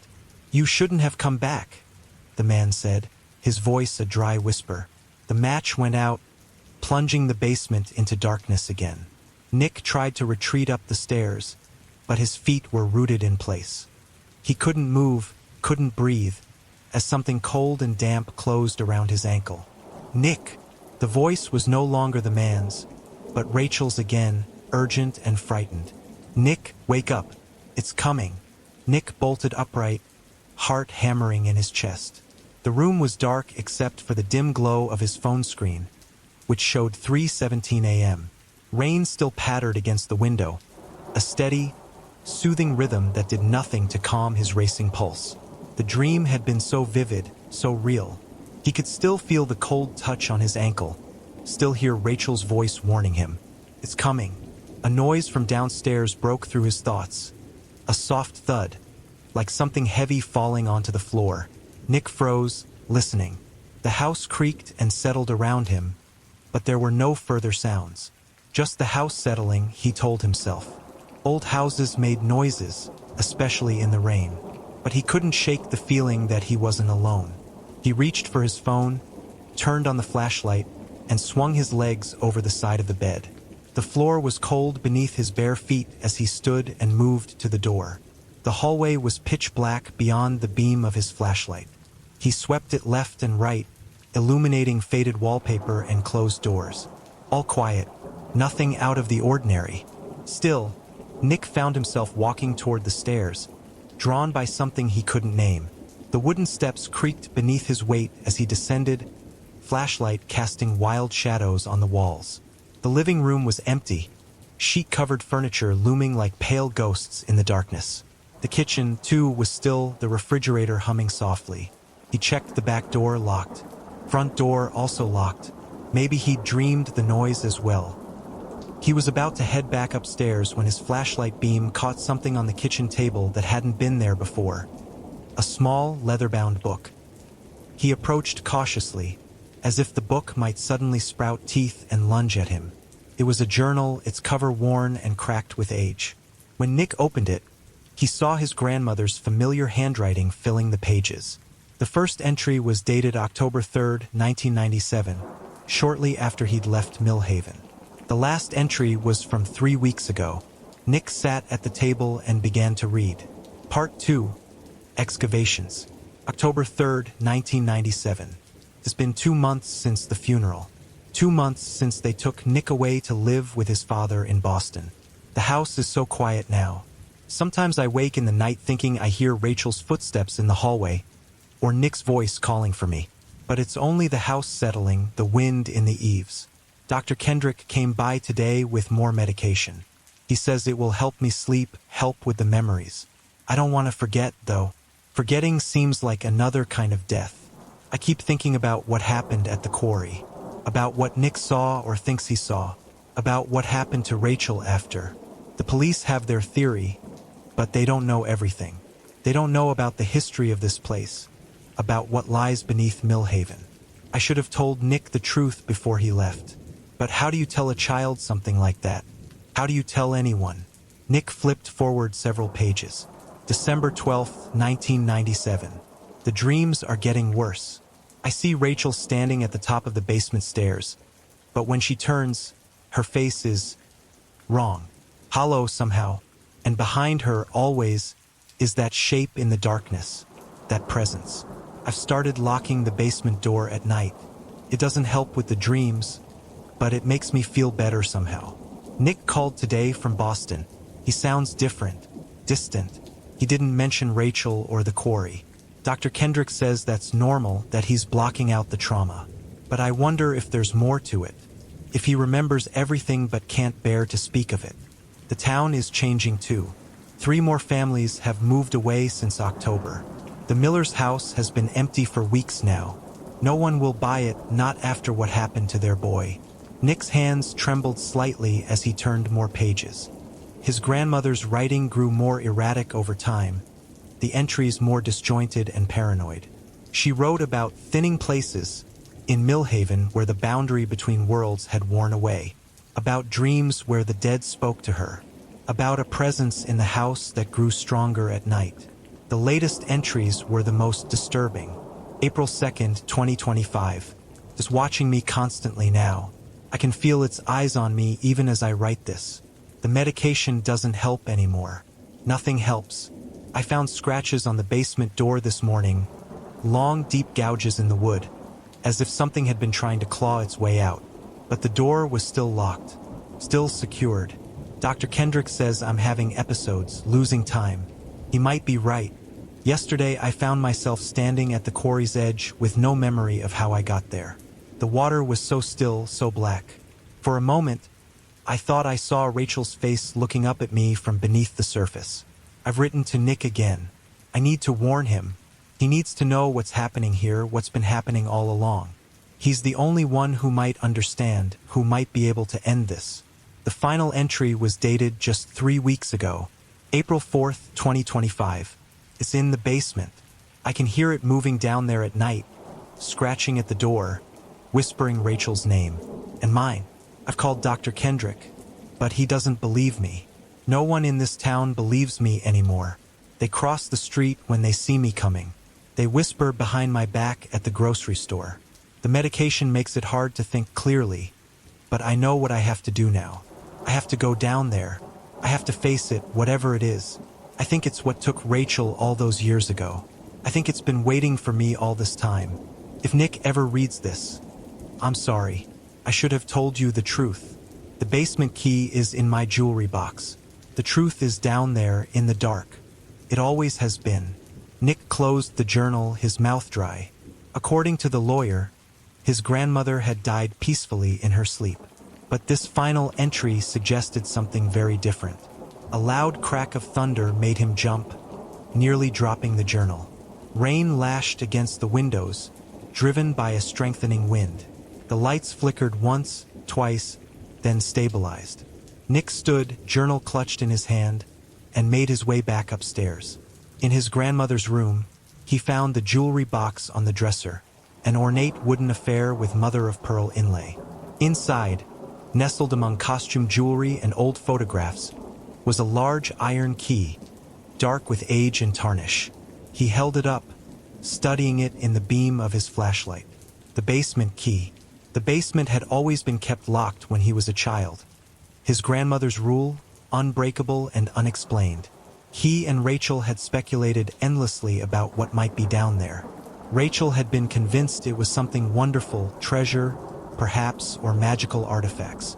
Nick had been less certain, troubled by the fear he sometimes saw in his grandmother's eyes when she glanced at the basement door. Now, key in hand, Nick felt a coldness settle in his stomach. Did he really want to know what was down there? Did he want to uncover whatever truth his grandmother had alluded to? But he knew he had no choice. He hadn't come back to Millhaven by accident.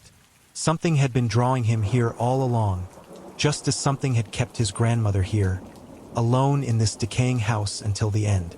The basement door was at the end of the hall that led from the kitchen to the back of the house. Nick stood before it now, key in hand, flashlight illuminating the deep scratches his grandmother had described. They ran vertically up the door, splintering the wood in places, as if made by something with enormous strength and desperation. The key slid into the lock with a faint metallic scrape. Nick hesitated, then turned it. The lock clicked open with surprising ease, as if it had been recently oiled. The door swung inward on creaking hinges, revealing a rectangle of perfect darkness. The beam of Nick's flashlight seemed to penetrate only a few feet before being swallowed by the gloom.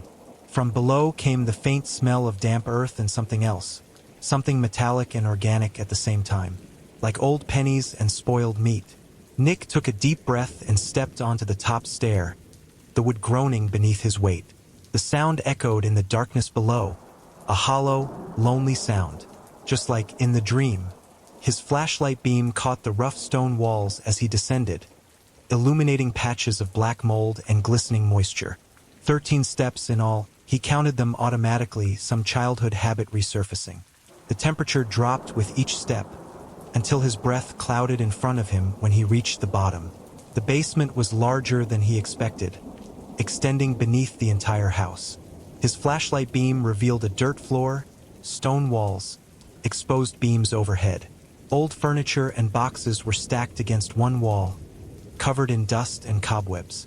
A washing machine and dryer, ancient models, stood silent in one corner. Nothing unusual, nothing that explained his grandmother's terror or the scratches on the door. Nick moved further into the space, sweeping his flashlight back and forth. That's when he saw it, a portion of the floor near the center of the room that looked different from the rest. The dirt there was darker, disturbed, as if something had been recently dug up and then replaced, or as if something had clawed its way out. Nick approached cautiously, the hairs on the back of his neck rising. As he drew closer, he saw that the darkened earth formed a rough rectangle, about 6 feet long and 3 feet wide, the dimensions of a grave. His flashlight beam caught something half buried at one end of the rectangle, a flash of yellow fabric. Nick knelt, heart hammering in his chest, and brushed away some of the loose dirt. It was fabric, definitely. He dug further, revealing more of the material, and then something else, something white and curved. Bone. Nick scrambled backward, breath coming in short gasps.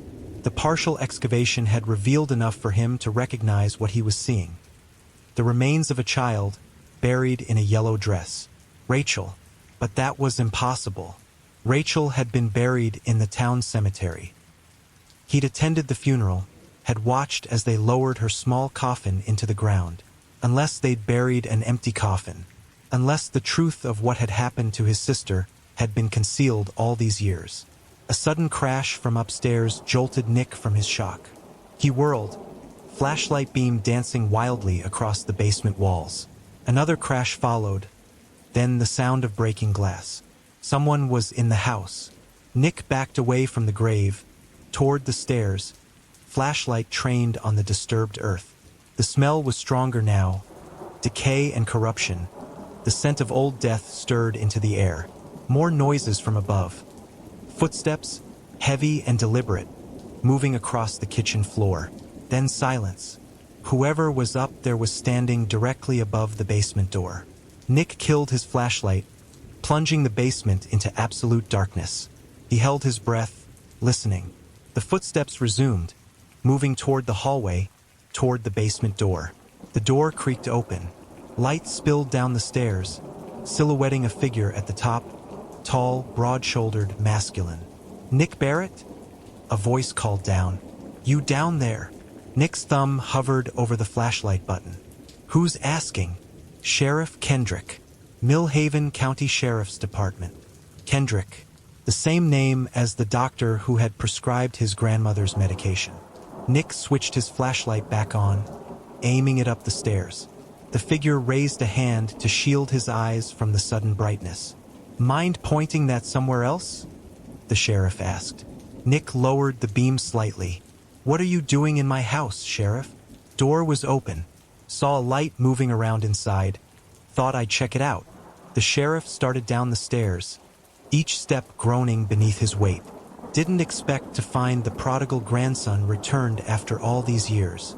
As the sheriff reached the bottom of the stairs, Nick got his first clear look at him. A man in his 50s, with a weathered face and cold blue eyes. He wore a khaki uniform with a sheriff's star pinned to the pocket. You're Dr. Kendrick's son, Nick said, recognition dawning. Alan Kendrick. You were a few years ahead of me in school. The sheriff's mouth twitched into something that might have been a smile. Good memory. Dad mentioned you'd inherited the place. Didn't think you'd actually come back, though. Why's that? Kendrick shrugged. Most people who leave Millhaven tend to stay gone. Nick's flashlight beam drifted toward the disturbed grave, then quickly away. But not quickly enough. What are you doing down here in the dark, Barrett? Kendrick asked, his tone hardening slightly. Looking around. It's my house now. Nick kept his voice steady, though his heart was racing. Door was locked, actually. How'd you get in? Like I said, it was open. Kendrick's eyes narrowed. You shouldn't be down here. It's not safe. Old houses, mold, asbestos, all kinds of hazards. I'll take my chances. Nick took a step toward the stairs, but Kendrick didn't move aside. What happened to my grandmother, Sheriff? Nick asked. The lawyer said she died in her sleep, but her journal tells a different story. Something flickered in Kendrick's eyes, surprise, or maybe concern. Journal. She mentioned your father, said he was giving her medication, said no one in town believed her about what was happening in this house. Kendrick's face hardened. My father was your grandmother's doctor for over 30 years. She developed dementia toward the end. Paranoia. Started seeing things, believing things that weren't real. Like what? Like that someone was trying to get into the house at night. Like that your sister was still alive somehow. Kendrick shook his head. Dad did what he could for her, but she refused to consider a care facility. Insisted on staying here alone. Nick's grip tightened on the flashlight. And the scratches on the basement door? Did she imagine those two? Kendrick was silent for a long moment, his gaze steady on Nick's face. You should leave Millhaven, Barrett. There's nothing for you here but bad memories. I'm not going anywhere until I get some answers. Nick gestured toward the disturbed grave. Starting with what the hell is buried in my basement. Kendrick didn't look at the grave. His eyes remained fixed on Nick's face. You always did have an active imagination, even as a kid, making up stories about what happened at the quarry. The mention of the quarry sent a jolt through Nick, a flash of memory, sunlight on water, Rachel's scream, something dark rising from the depths. I didn't imagine what happened to Rachel, Nick said, his voice low. No, that's not what you told the police back then. You said some kind of monster took her, pulled her under. Kendrick's voice was cold. But we both know what really happened, don't we, Nick? We both know why you left town so fast after the funeral. Before Nick could respond, a sound came from upstairs. A soft thud, like something heavy falling to the floor. The same sound that had woken him earlier. Kendrick's head snapped up, his hand moving to the gun at his hip. Someone else here with you? No. Another sound followed.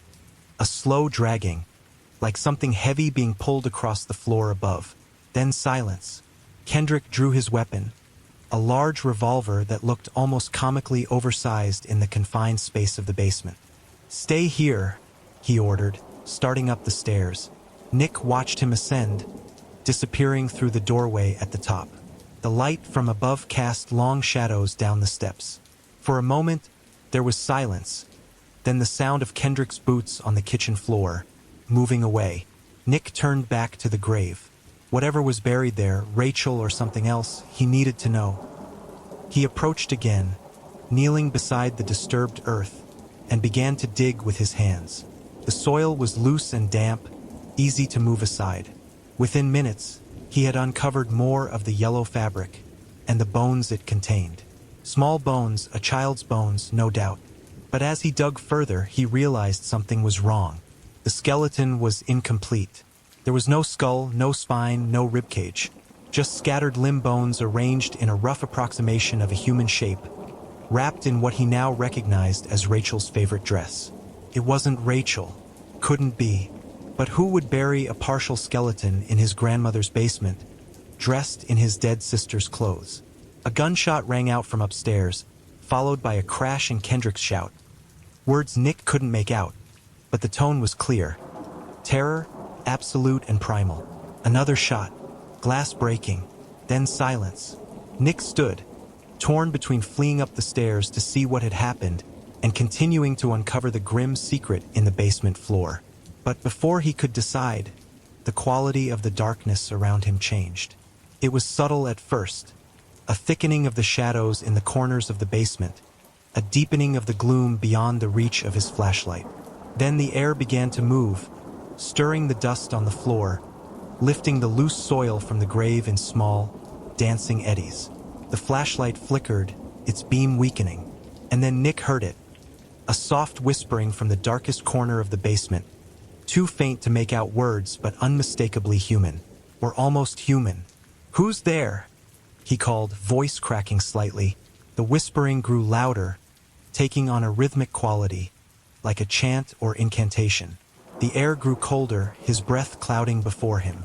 The flashlight died, plunging the basement into absolute darkness. In that moment of blindness, Nick felt something brush against his cheek, something cold and dry, like the fingers of a corpse. He recoiled, stumbling backward until he hit the rough stone wall. "Nick!" The voice was close now, directly in front of him. A child's voice, Rachel's voice. "You came back." Light bloomed in the darkness. Not his flashlight, but a pale, greenish glow that seemed to emanate from the open grave. By its sickly illumination, Nick saw a figure standing at the edge of the excavation. A girl in a yellow dress, her back to him, long dark hair hanging lank down her back. "Rachel," Nick whispered, though he knew that this could not be his sister. The figure turned, and Nick's breath caught in his throat. It had Rachel's face, yes, the same heart-shaped face, the same dark eyes, but there was something profoundly wrong with it. The skin was too pale, almost translucent, stretched too tightly over the bones beneath. The eyes were too large, too dark, filled with an awareness that was not human, not Rachel. "You shouldn't have come back," the thing that wasn't Rachel said, in a voice that was almost, but not quite, his sister's. "You escaped once. You were supposed to stay away." Nick pressed himself against the wall, heart hammering in his chest. "What are you?" The not Rachel smiled, a wide, terrible smile that split its face nearly ear to ear, revealing too many teeth, all of them sharp and needle-like. "I'm what's left," it said. "I'm what the quarry gave back." The green glow intensified, casting wild shadows across the basement walls. The air began to move more violently now, whipping Nick's clothes against his body, lifting his hair from his forehead. The not Rachel took a step toward him, then another, its movements jerky and unnatural, as if its limbs were being controlled by unseen strings.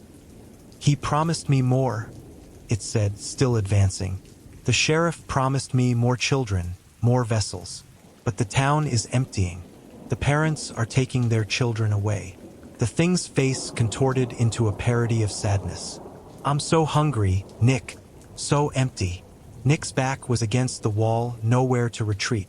The thing that wore his sister's face was almost upon him now, close enough that he could smell it, that same scent of decay and corruption that had risen from the grave. "What do you want?" Nick asked, his voice barely above a whisper. The not Rachel's smile widened impossibly further, splitting its face until black blood trickled from the corners of its mouth. "I want what I've always wanted," it said. "I want to be whole again." It lunged forward, hands outstretched, fingers elongating into curved, black talons. Nick dove to the side, scrambling toward the stairs. The not Rachel shrieked, a high, inhuman sound that set his teeth on edge, and whirled to face him, its movements now preternaturally fast. Nick reached the bottom of the stairs and began to climb, taking the steps 2 at a time. Behind him, he could hear the thing coming, its breath a wet, ragged sound in the darkness. A hand, cold, impossibly strong, closed around his ankle, just as in his dream. Nick kicked out blindly, connecting with something that yielded with a wet crunch. The grip loosened, and he scrambled up the remaining stairs, bursting through the doorway into the hallway above. The house was silent, no sign of Sheriff Kendrick. Moonlight spilled through the windows, casting long rectangles of bluish light across the wooden floors. Nick slammed the basement door shut and fumbled for the key, still in the lock on this side. He turned it, heard the satisfying click of the bolts sliding home, then backed away, breathing hard. For a moment, everything was quiet. Then came a sound from the other side of the door, not pounding or scratching, but a soft, insistent tapping, like fingernails on wood. Tap, tap, tap, tap, tap, tap. Nick! The voice was muffled by the door but still recognizable. Rachel's voice, or the thing that had stolen it. Let me out, Nick. Don't leave me in the dark again. Nick backed further away into the kitchen. His foot struck something solid, a body. He looked down to see Sheriff Kendrick sprawled on the floor, eyes open and glazed, throat torn out in a ragged, gaping wound. Blood pooled beneath him, black in the moonlight. The tapping at the basement door continued, growing more insistent. Tap, tap, tap, tap, tap, tap. He tried to control me, the voice said. Used the children to feed me, to keep me satisfied. But I'm not something that can be controlled. Not anymore.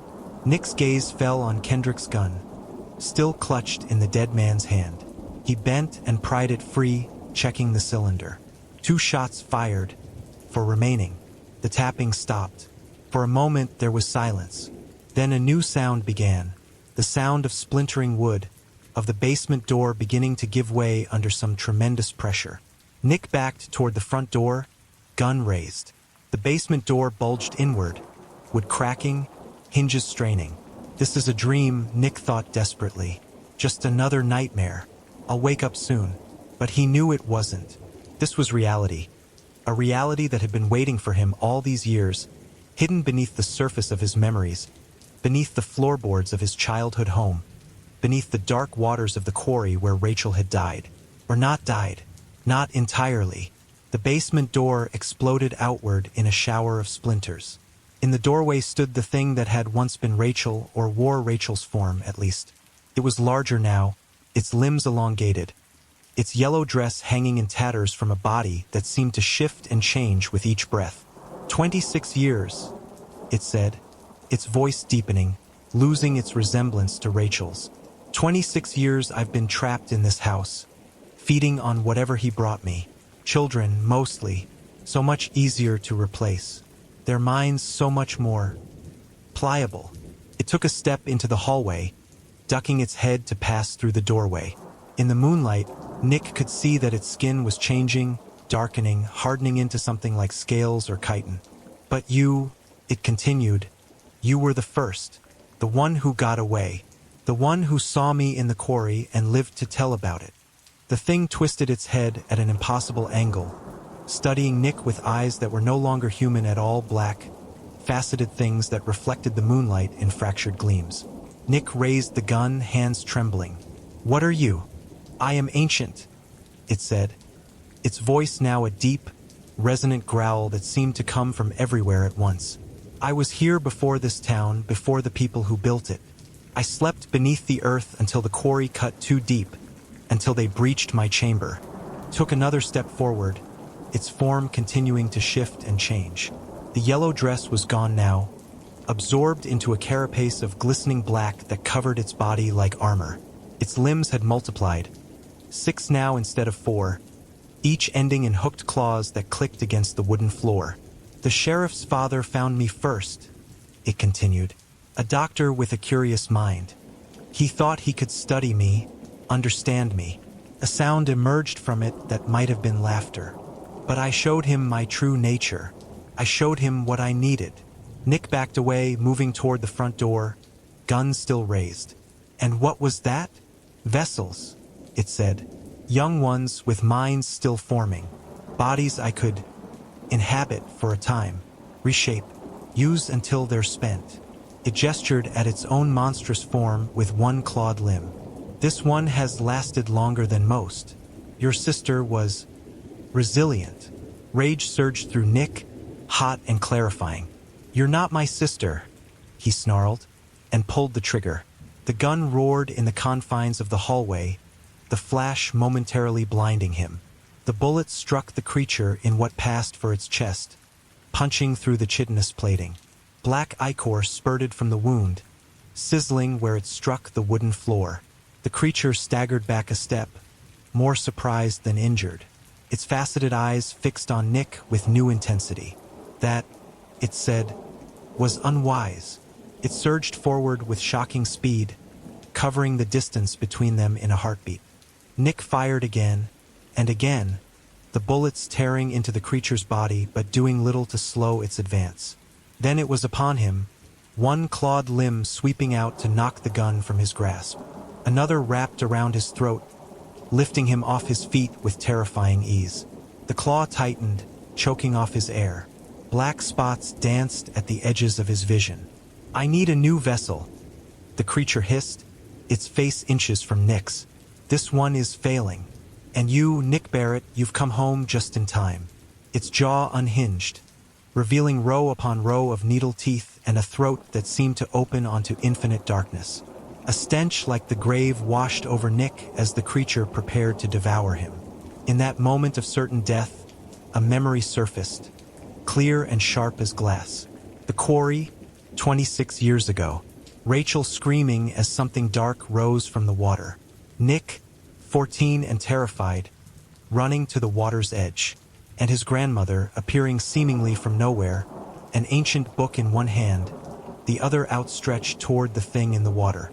Words in a language Nick didn't understand, spoken in his grandmother's voice, suddenly firm and commanding, not the gentle murmur he knew. The creature had recoiled then, retreating back into the depths. But it had taken Rachel with it. Now, choking in the creature's grasp, Nick remembered his grandmother's words. Not the strange language she'd used at the quarry, but what she'd told him after, when he was wild with grief and shock. Some things can't be killed, she'd said, her eyes hollow with an ancient knowledge. Only bound, contained, and even that isn't forever. The basement, the grave, the bones wrapped in Rachel's dress. A binding, a containment, not of Rachel, but of the creature that had taken her form. With the last of his strength, Nick drove his knee upward into the center of the creature's body. It wasn't much of a blow, but it was enough to make the creature's grip loosen slightly. Nick tore free, falling to the floor, gasping for air. The creature loomed over him, its form continuing to shift and change, becoming less and less human with each passing second. Its limbs elongated, joints cracking and reforming. Its head split along an invisible seam, opening like a grotesque flower to reveal row upon row of teeth surrounding a pulsating central mass. Nick scrambled backward, searching desperately for a weapon, an escape route, anything. His hand closed around something cold and metallic, Sheriff Kendrick's discarded gun. One bullet left, if his count was correct. One chance. The creature advanced, its movements becoming more fluid, more confident, as if it was growing more comfortable in its true form. You can't stop me, it said, its voice no longer anything close to human. No one can. I am eternal. Nick raised the gun, aiming not at the creature, but past it, at the propane tank he knew was connected to the old stove in the kitchen. Maybe, he said, his voice hoarse from the creature's chokehold. But this house isn't. He fired. The bullet struck the propane tank with a metallic ping. For a second, nothing happened. Then came a hiss as gas began to escape. The creature paused, sensing the change in the air. Its head swiveled toward the kitchen, then back to Nick, comprehension dawning in its alien eyes. Nick was already moving, lunging for the front door. Behind him, he heard the creature's enraged howl as it realized his plan. Claws scrabbled on the wooden floor as it gave chase. Nick threw open the front door and hurled himself onto the porch. Behind him, the gas from the propane tank had filled the kitchen, seeping into the hallway. The creature reached the doorway just as Nick struck a match he'd grabbed from his jacket pocket. He held it up for the creature to see. "This ends now," he said, and tossed the match back through the doorway. The world went white. A roar like the end of all things filled Nick's ears as the gas ignited, the fireball expanding to fill the hallway, the kitchen, the entire first floor of the house. The force of the explosion picked Nick up and threw him across the yard like a rag doll. He landed hard, the breath knocked from his lungs, his back screaming in pain. For a moment, he lay there, dazed, watching as orange flames climbed the walls of his childhood home, devouring wood and memory alike. A shape emerged from the inferno, blackened, burning, but still moving. The creature staggered onto the porch, its form engulfed in flames, its limbs thrashing in agony or rage. It fixed its gaze on Nick, even as fire consumed it, even as its body began to crumble to ash. "This isn't over," it rasped, its voice barely audible over the roar of the fire. Then it collapsed, its body breaking apart like charcoal, scattering across the porch in burning fragments that were quickly consumed by the larger blaze. Nick watched, unable to move, as the house continued to burn. The heat was intense even from where he lay, the flames now reaching the second floor, consuming Rachel's room, his grandmother's room, consuming the past.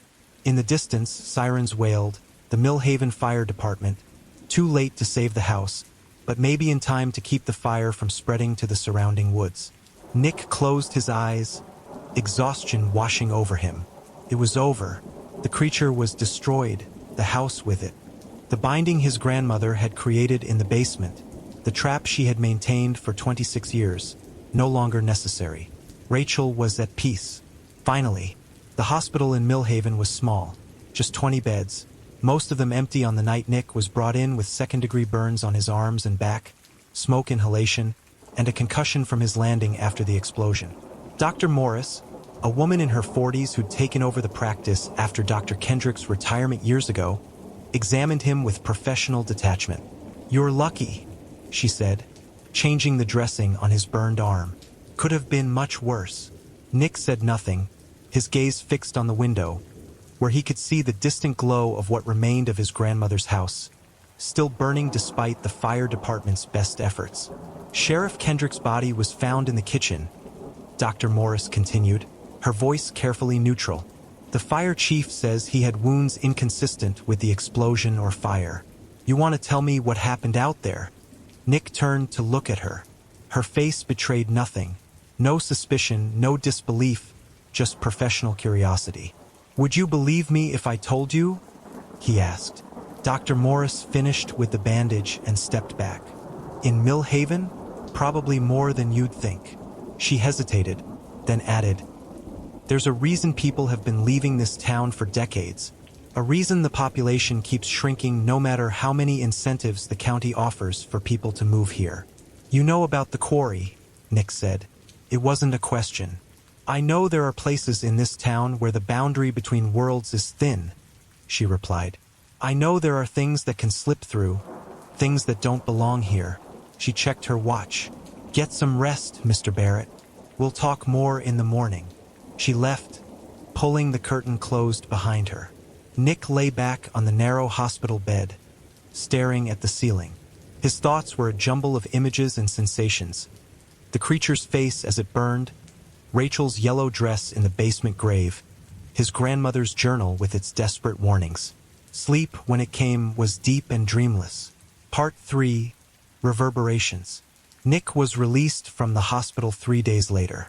The sheriff's department had questions, of course, but with Alan Kendrick dead and no other witnesses, there was little they could do but accept Nick's story of a gas leak and an unfortunate accident. The deputy who took his statement seemed more concerned with wrapping up the paperwork than pursuing any deeper investigation. Sheriff Kendrick was checking the house when the explosion occurred. Nick told him, "I was outside, having just arrived to inspect the property." The deputy nodded, jotting this down. "And you have no idea why the sheriff was there?" "None. I'd never met him before." The lie came easily. What was the alternative?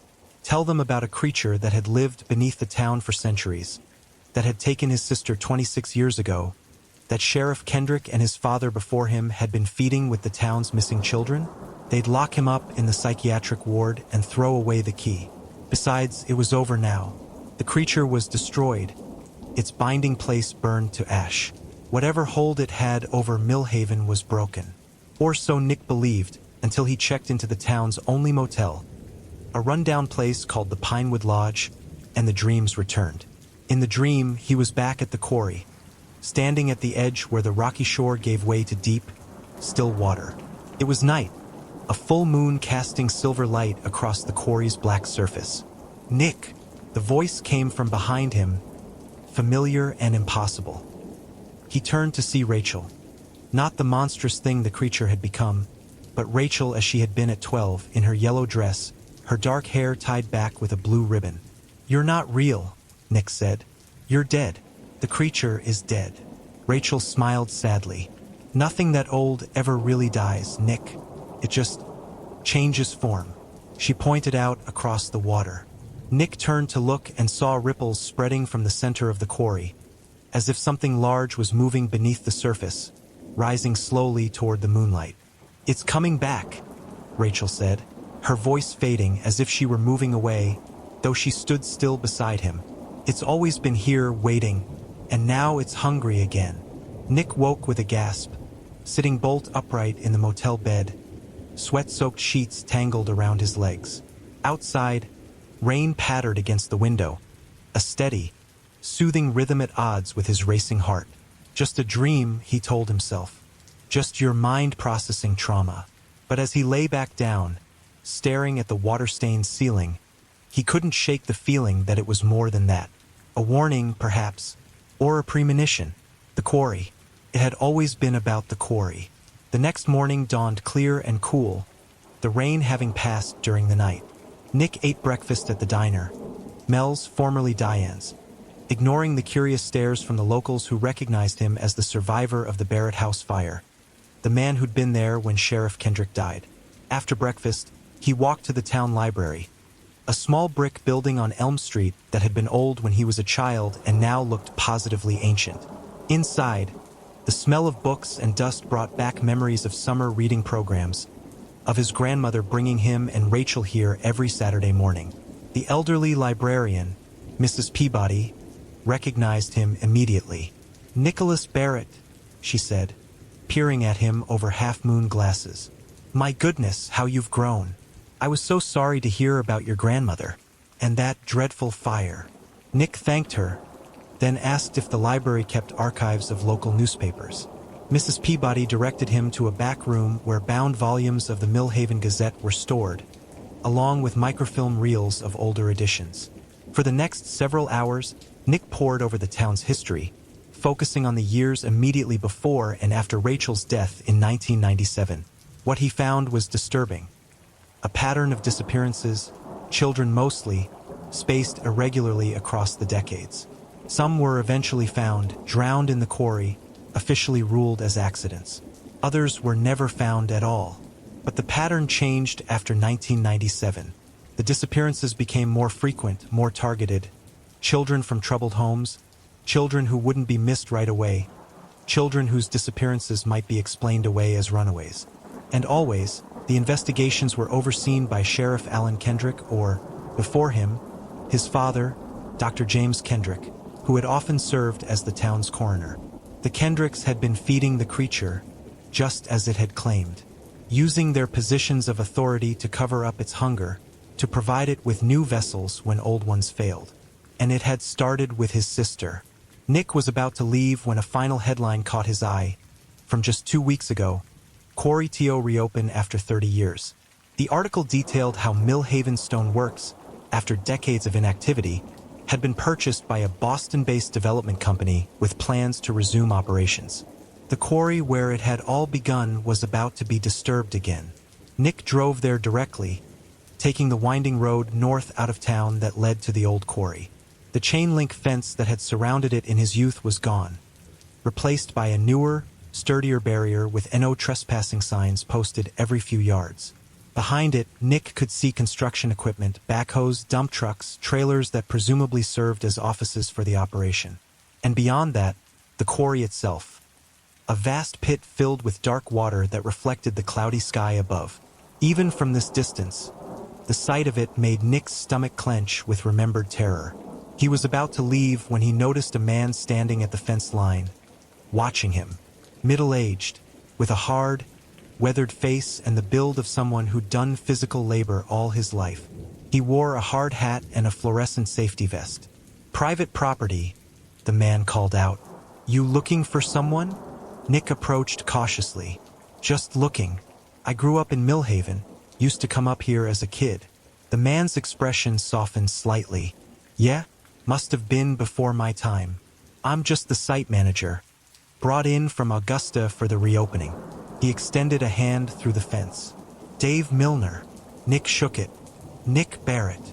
Recognition flashed in Milner's eyes. "Barrett? You're the guy whose house burned down, right? The one Sheriff Kendrick died in." Nick nodded, uncomfortable with the notoriety. "That's me." Milner looked at him with new interest. "Heard all kinds of rumors about that night. What really happened?" "Gas leak," Nick said, the lie coming automatically now. "Bad timing." Milner nodded, though his expression suggested he wasn't entirely convinced. "Well, sorry about your house. You staying in town long?" "Not sure yet. Depends on how the insurance claim goes." Nick nodded toward the quarry. "When do operations start up again?" "Already have. Started blasting last week. New section, over on the east side." Milner pointed to where several pieces of heavy equipment were clustered. "Going deeper than the old operation ever did." A chill ran down Nick's spine at these words. Going deeper. That's what had unleashed the creature in the first place, according to its own account.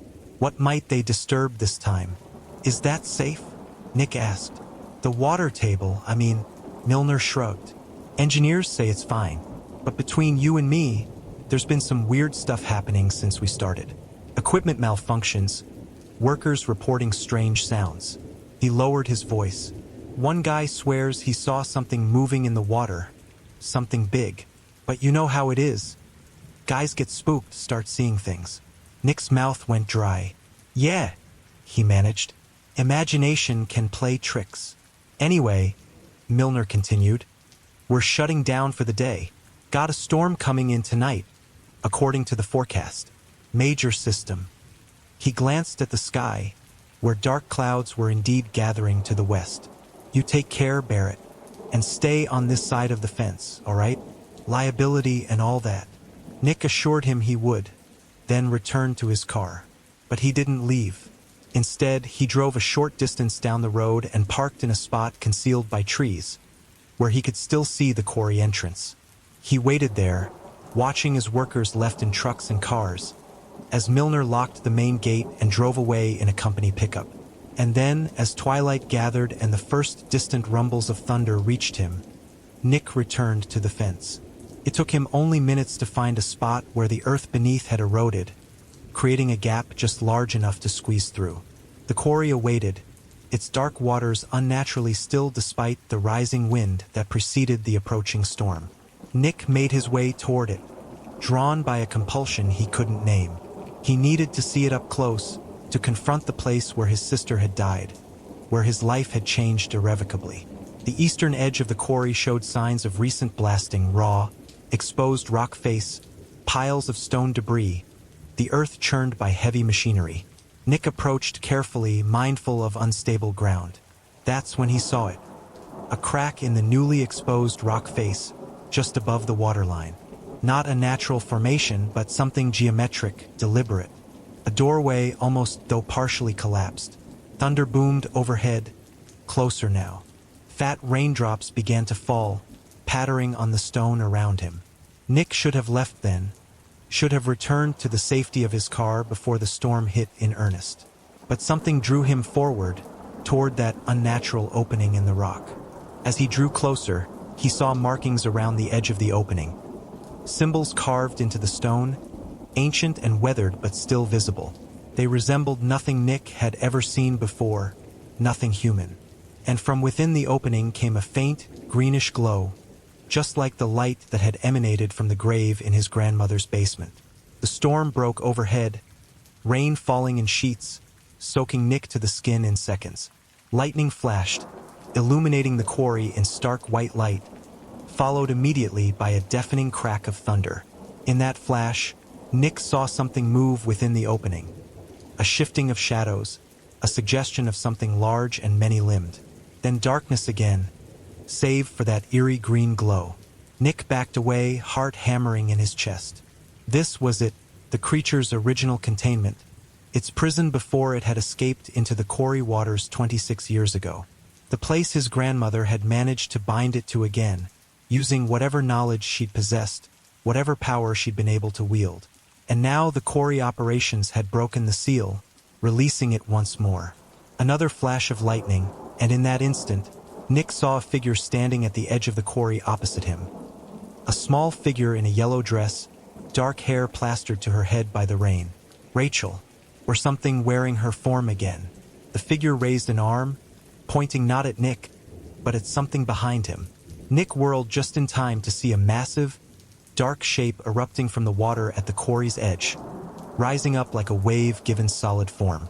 It towered over him, blocking out the sky, a writhing mass of limbs and eyes and glistening black carapace. Not dead, not destroyed in the fire, merely changed, as Rachel had warned in his dream. Nick ran, feet slipping on the wet stone, breath coming in ragged gasps. Behind him, he heard the thing moving, a sound like 1,000 insect legs scrabbling on rock. He didn't look back, focusing only on the fence line ahead, on escape. The gap he'd squeezed through earlier now seemed impossibly far away. The rain fell in blinding sheets, turning the ground treacherous. Nick slipped, went down hard on one knee, pain lancing up his leg. A shadow fell over him. He looked up to see the creature looming above, its form constantly shifting, impossible to focus on directly. It was larger than before, more powerful, as if returning to its original hunting ground had restored it somehow. "Nicholas Barrett," it said, its voice a chorus of whispers and screams, no longer attempting to sound human. The one who got away, but not this time. It reached for him with appendages that were neither arms nor tentacles but something in between, hooked and barbed and glistening with rain and slime. Nick scrambled backward, searching desperately for a weapon, an escape route, anything. His hand closed around a piece of blasting equipment left behind by the workers, a detonator, still connected to explosives embedded in the rock face. Without hesitation, without thought for his own safety, Nick pressed the trigger. The explosion was immediate and catastrophic. The rock face above the unnatural doorway collapsed, tons of stone crashing down into the quarry waters, sending up a massive wave that engulfed both Nick and the creature. The force of it picked him up, tumbled him over and over in a world gone dark and chaotic, where up and down lost all meaning. Then impact, hard ground beneath him, air in his lungs again. Nick lay there, dazed, ears ringing from the explosion. Rain continued to fall, gentler now, washing away the mud and blood from his face.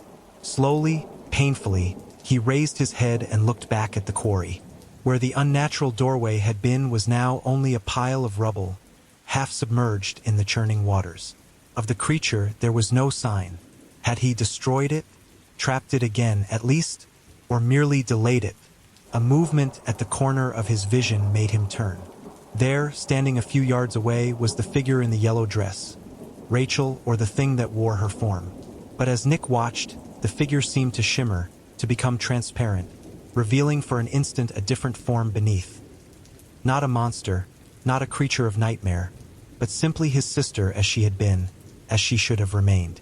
She smiled at him, a sad, knowing smile, and raised her hand in farewell. Then she was gone, fading like mist in the growing light as the storm clouds began to part, revealing patches of clear night sky and stars beyond. Nick lay back on the wet ground, exhausted beyond measure. Above him, the clouds continued to disperse, the storm passing as quickly as it had arrived. The quarry waters, so violently disturbed by the explosion, gradually settled back into their unnatural stillness. He knew he should leave, knew that workers would come at first light to investigate the explosion, that questions would be asked that he couldn't answer. But for now, he simply breathed, feeling something release within him. A tension, a fear, a guilt that had been his constant companion for 26 years. Rachel was at peace. The creature was contained, at least for now.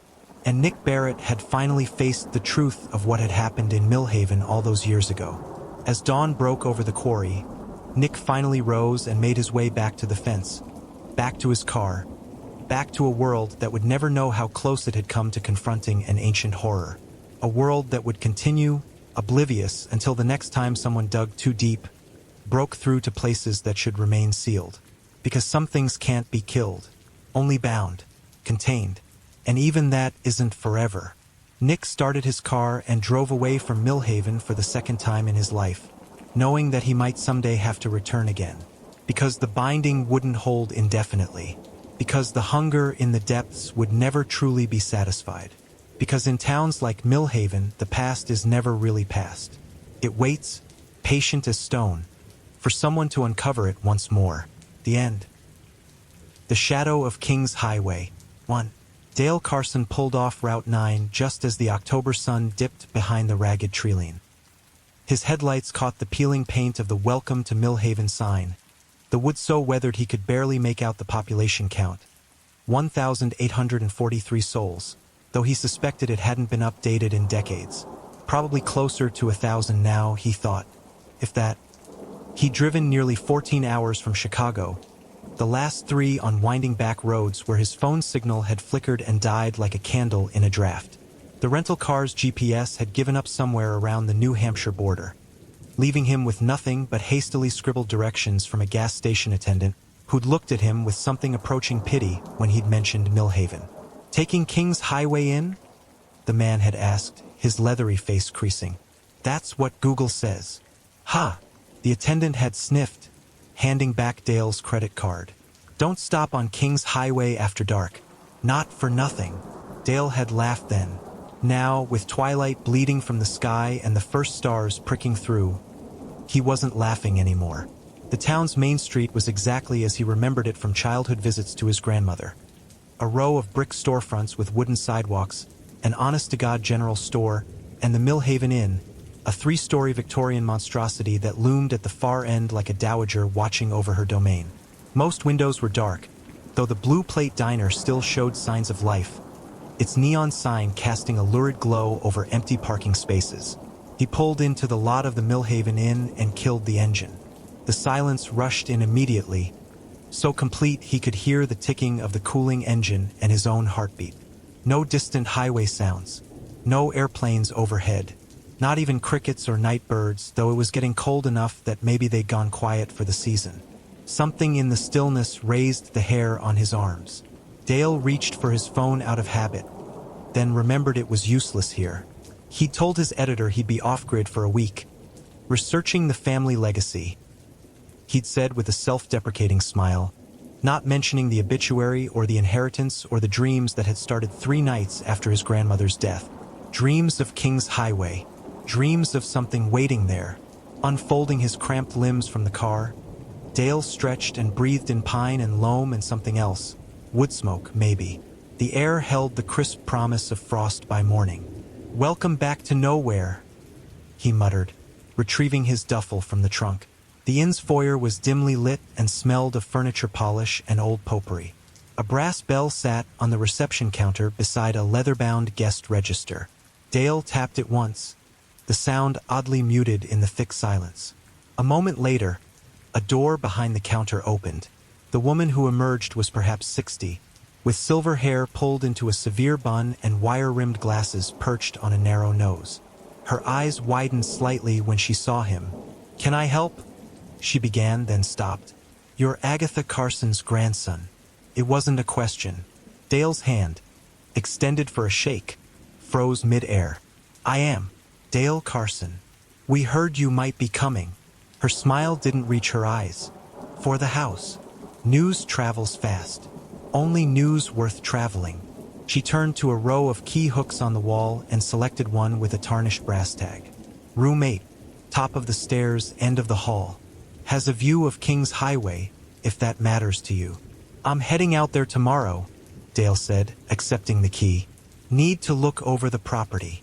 Selling it, I suppose? There was something accusatory in her tone. I haven't decided. He hesitated. Did you know my grandmother well? The woman's expression softened fractionally. Everyone knew Aggie. She was a fixture here. She was something, all right? Dale shifted his weight. I'm sorry. I didn't catch your name. Elaine Frost. My husband and I have run this place for 30 years. Nice to meet you, Mrs. Frost. Is there someplace I can get dinner this late? Blue Plate closes at 9. You've got 20 minutes. She gestured vaguely toward the door. Unless you like drinking your dinner. The Axe and Fiddle stays open till midnight. I'll try the diner. Thanks. As Dale turned to leave, her voice stopped him. Mr. Carson? That house has been empty 6 weeks now. Might be animals got in. Or worse. Worse. Kids. Her mouth thinned to a line. Local boys drinking. Breaking things. Dale nodded slowly. I'll keep that in mind. Outside, the night had fully claimed Millhaven. Dale glanced up the sloping Main Street toward where King's Highway began at the edge of town. Even in darkness, he could make out the roads cut through the forest, a deeper black against the indigo sky. Something about that emptiness made his stomach clench. Come and see, the dreams had whispered. Come and see what's waiting. He turned resolutely toward the diner's warm light instead. Whatever waited on King's Highway had been there for 30 years since his last visit. Could damn well wait until morning. 2. The Blue Plate diner contained exactly 3 patrons. An elderly man nursing coffee at the counter, a middle-aged woman in a waitress uniform counting tips, and a lanky teenager mopping the black and white checked floor with methodical strokes. All 3 looked up when Dale entered, their expressions cycling through surprise, assessment, and something he couldn't quite identify, caution, maybe. We're closing soon, the waitress said, but gestured to a booth anyway. Kitchen's down to whatever's left. I can check. Anything hot would be great, Dale said. Coffee too, if it's not too much trouble. She nodded and disappeared through swinging doors. The elderly man at the counter continued to study Dale over the rim of his mug. You're Aggie Carson's boy's boy, he finally said, his voice like gravel under tires. Dale suppressed a sigh. Word gets around. Not much else to talk about, the man said, rotating on his stool to face Dale fully. Pete Washburn. I knew your daddy when he was knee-high to a grasshopper, before he lit out of here like his ass was on fire. Dad never talked much about Millhaven, Dale admitted. Washburn snorted. Bet he didn't. Not after what happened up on King's Highway. The waitress reappeared with a steaming mug of coffee and a warning look for Washburn. Don't go filling his head with ancient history, Pete. Boy just got to town. He's here for Aggie's place, ain't he? Ought to know what he's walking into. What happened on King's Highway? Dale asked, curiosity overriding his exhaustion. The waitress set down his coffee with unnecessary force. Pete's talking about a hunting accident from 40 years ago. Nothing to do with you. Weren't no accident, Pete muttered. I've got half a shepherd's pie left, the waitress told Dale, ignoring Pete. And some apple cobbler if you want dessert. Sounds perfect, thank you. When she'd gone, Dale turned back to Pete. My father never mentioned any accident. Course not. Jacob Carson wasn't about to talk about finding his daddy blown nearly in half by his own shotgun. Was he? Especially not with everyone in town whispering it wasn't no accident at all. Dale's coffee mug stopped halfway to his lips. My grandfather committed suicide? Pete's roomy eyes fixed on some middle distance. Official story was he tripped. Out hunting alone, caught his trigger on a branch. But your grandma knew better. So did your daddy. What do you mean? The old man seemed about to say more when the kitchen doors swung open again. The waitress emerged with a plate of steaming food, followed by a barrel-chested man in a flannel shirt with a sheriff's badge clipped to his belt. "Evening, Pete," the sheriff said, his voice pleasant but carrying an undercurrent of authority. "Past your bedtime, isn't it?" Pete scowled but slid off his stool. "Was just leaving." He dropped a few crumpled bills on the counter and shuffled toward the door, pausing beside Dale's booth. "That house has a long memory," he said quietly. "And King's Highway's got an even longer one." The sheriff watched him leave before turning to Dale. "Don't mind old Pete. More whiskey than blood in his veins these days." He extended a hand. "Sheriff Mike Grantham." Dale shook it, noting the calluses and strength in the grip. "Dale Carson. I figured. Not many strangers roll into Millhaven this time of year." Grantham slid uninvited into the booth opposite Dale. "Understand you're here about your grandmother's property." "Word travels fast," Dale said for the second time that night. Grantham's smile didn't reach his eyes. "Small town, so you're planning to sell?" Dale cut into his shepherd's pie. "I haven't decided yet. Need to see the place first. Figure out what it's worth. Not much, I'd wager. House needs work, and that stretch of King's Highway doesn't see much traffic these days. County's been talking about rerouting it completely." "Why's that?" Something flickered across Grantham's face. "Too many accidents over the years. Bad curve where it meets the ridge. Black ice in winter." Dale chewed slowly, considering. "Pete Washburn mentioned my grandfather died out there. Like I said, don't mind Pete. Man's memory is more fiction than fact these days." The sheriff glanced at his watch. "Listen, I've got rounds to finish, but I wanted to introduce myself. Let you know if you need anything while you're in town. My office is just up the street." "I appreciate that." Grantham stood, adjusting his belt. "One more thing. Property's been vacant a while. You might want to have someone check it over before you spend the night there. Make sure the electric and plumbing are working." "I'm staying at the inn tonight." Relief passed briefly over the sheriff's features. "Smart. Well, welcome to Millhaven, Mr. Carson. Hope your stay is uneventful."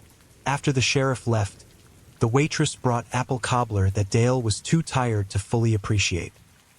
He paid his bill and stepped back into the night, which seemed to have grown colder and more absolute during his meal. The walk back to the inn took less than 5 minutes.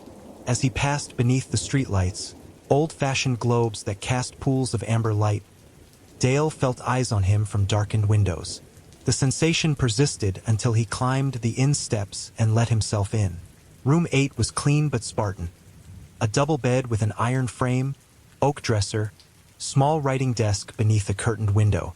Dale dropped his duffel on the faded quilt and crossed to the window, pulling back heavy brocade to reveal a view exactly as promised. The dark slash of King's Highway cutting through pines toward a ridge of hills silvered by a rising moon. For a moment, he could have sworn he saw movement on that distant road. A flicker of pale light, there and gone. A car, perhaps, though who would be driving out there at this hour? "Come and see," whispered a voice that might have been memory or dream. Dale let the curtain fall back into place and turned away. 3. The nightmare seized him around 3 a.m., dragging him deep into memories he'd forgotten he possessed. He was 9 years old again, spending a summer month with Grandma Aggie while his parents worked on their marriage back in Chicago. He was exploring the woods behind her house, following a creek that gurgled over moss-slicked stones. The July heat hadn't penetrated the forest canopy, and the air smelled of pine and wet earth. Dale had been warned not to wander too far, but the woods seemed to draw him deeper with whispered promises of adventure. He'd found a walking stick, a fallen branch smoothed by time, and used it to prod at interesting leaves and salamanders. In dream memory, he rounded a bend in the creek and saw the doe. She stood impossibly still in a shaft of sunlight, her tawny coat dappled with shadow, large eyes fixed on him. Even at 9, Dale recognized something wrong in her stillness, in the unnatural angle of her head as she watched him. "Hello," Dreamdale whispered. The doe's mouth opened, but instead of animal sounds, she spoke with his grandmother's voice. "Don't go up King's Highway, Daly. Not where the shadow falls." The doe took a step toward him, movement jerky and wrong like animation missing frames. Her hide rippled as though something writhed beneath it. "What's on King's Highway, Grandma?" Dreamdale asked. The doe's face began to split along an invisible seam, peeling back to reveal. Dale jerked awake, heart hammering against his ribs, sweat cooling on his skin despite the room's chill. Outside his window, a branch scraped against glass like fingernails seeking entrance. He fumbled for his phone, illuminating its screen to check the time. 3:17 a.m.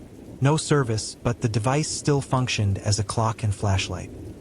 He switched on the lamp beside the bed, its weak yellow light doing little to dispel the room's shadows. The dream clung to him like cobwebs. Had his grandmother really warned him about King's Highway all those years ago? Memory and dream were tangled now, inseparable. He did recall a conversation. Sitting at her kitchen table while she rolled out pie crust, her strong hands dusted with flour. "The forest has old secrets, Daly. Some things are best left buried." Dale swung his legs over the side of the bed and padded to the window. Drawing back the curtain, he peered out at the night. A full moon now hung above the treeline, turning the world to silver and charcoal. King's Highway was a ribbon of pale gravel cutting through the dark mass of the forest, winding toward the ridge before disappearing from view. And there, at the very limit of his vision, a flicker of light. The same light he'd glimpsed earlier, pulsed once, twice like a beacon, or a summons. Dale let the curtain fall and returned to bed, but sleep remained elusive. He lay awake until the first gray light of dawn crept around the curtain edges, thinking about fathers and grandfathers, accidents and secrets, and what might be waiting for him on King's Highway. For Millhaven revealed itself differently in morning light. Less Stephen King, more Norman Rockwell, though with a patina of economic decline that Rockwell would have airbrushed away. Dale, nursing coffee from a chipped mug in the inn's breakfast room, studied a local map provided by a silent Mrs. Frost. His grandmother's house, his house now, he corrected himself, lay 2 miles up King's Highway from the town's northern edge. The property encompassed nearly 15 acres of woodland, bordering state forest on one side. Valuable enough, probably, though as Sheriff Grantham had suggested, the remote location would limit potential buyers. Overlaying the map's crisp lines were his own fragmented memories. Summer afternoons chasing fireflies in Grandma Aggie's backyard. The smell of her kitchen, cinnamon and coffee and something herbal he could never identify. The forbidden allure of her special room at the back of the house, always locked, always off limits. "Just boring grown-up things in there," she'd told him when he'd asked. "Papers and such." But once, passing by when the door stood slightly ajar, he'd glimpsed shelves of glass jars filled with roots and leaves and things he couldn't name. A table covered with symbols drawn in what looked like charcoal, and strangest of all, a bird cage containing not a bird but a small leather pouch that swung gently as if caught in an unfelt breeze. The memory surfaced so vividly that Dale nearly spilled his coffee.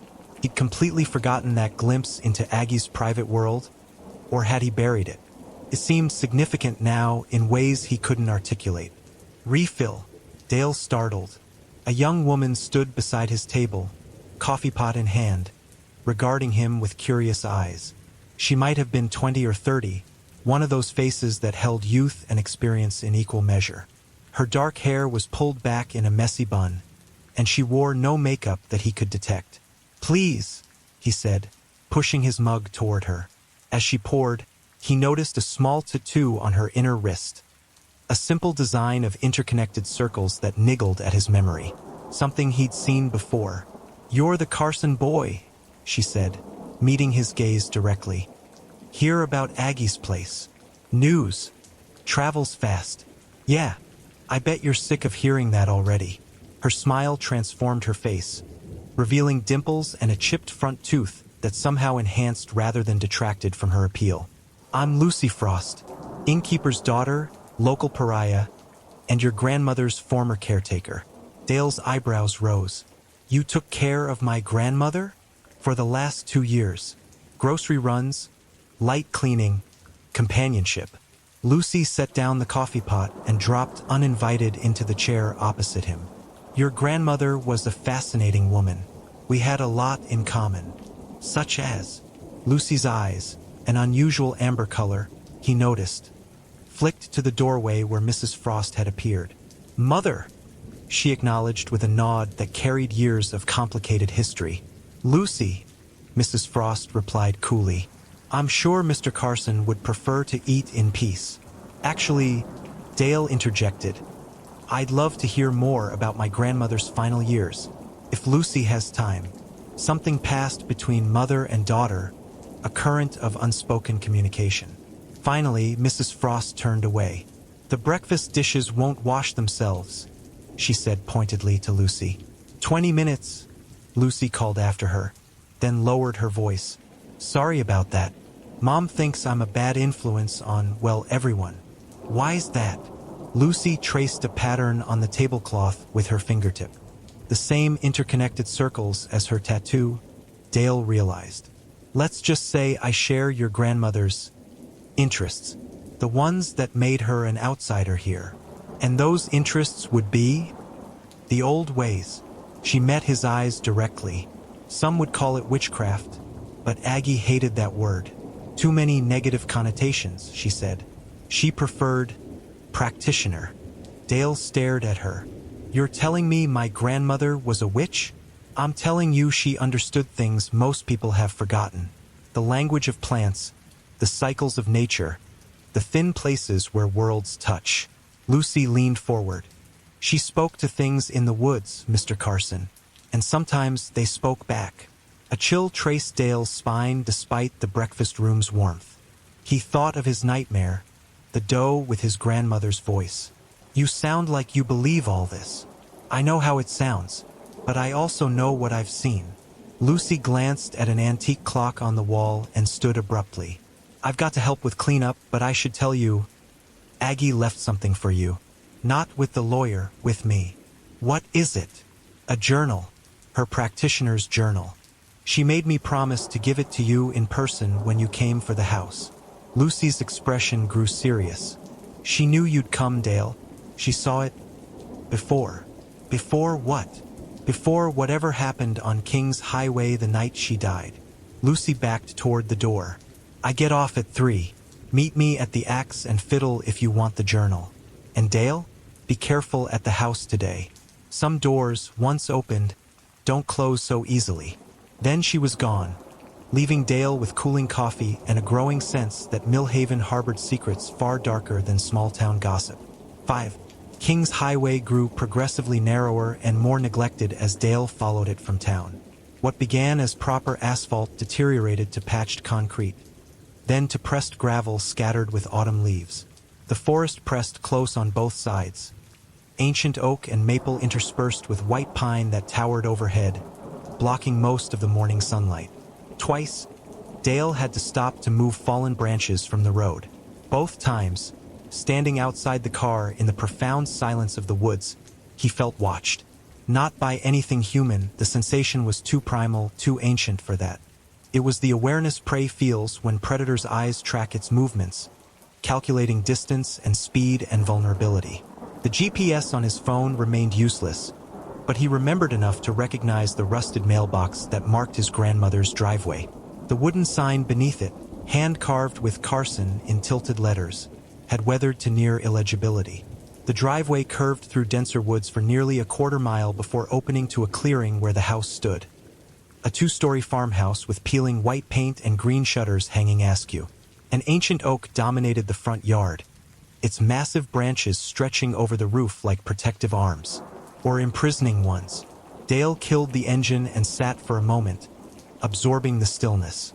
No birds sang, no insects buzzed. Even the breeze that had rustled leaves along King's Highway seemed to have died at the property line. The house looked smaller than he remembered, diminished by neglect and the encroaching forest. The porch listed slightly to one side, and several window panes had cracked, repaired with duct tape that had yellowed with age. His grandmother had lived here alone until her death at 82, refusing offers from Dale's father to move to assisted living in Chicago. I'll die in my own house, Jake, she'd said with characteristic stubbornness. On my own terms. According to the sheriff's report Dale had received with the death certificate, they'd found her in the backyard, apparently having suffered a stroke while gardening. A natural death, peaceful even. Yet something about it nagged at Dale. Some inconsistency he couldn't pinpoint. He climbed the porch steps, wincing at their ominous creak, and tried the front door. Locked. The key the lawyer had mailed him was old-fashioned and heavy, its brass tarnished with age. It turned with surprising smoothness in the lock. The door swung inward on silent hinges, releasing the trapped sense of the house. Dust and old wood, dried herbs and something else. A coppery tang that reminded Dale unpleasantly of blood. Probably just rusty pipes, he told himself. The foyer opened to a living room on the right and a dining room on the left, with a central staircase leading to the second floor. Dust covers draped the furniture like shrouds, and the floorboards creaked beneath his weight as he moved deeper into the house. Everything looked much as he remembered from childhood visits, only grayer, dustier, abandoned. Framed photographs lined the mantel above a stone fireplace. His father as a solemn-faced boy, Dale himself gap-toothed and sun-browned, and older sepia images of people he assumed were his great-grandparents. No photos of his grandfather, he noted. Not one. The kitchen at the back of the house showed more recent habitation. Dishes were stacked neatly in a drainer beside the sink. A cast-iron kettle sat on the antique stove.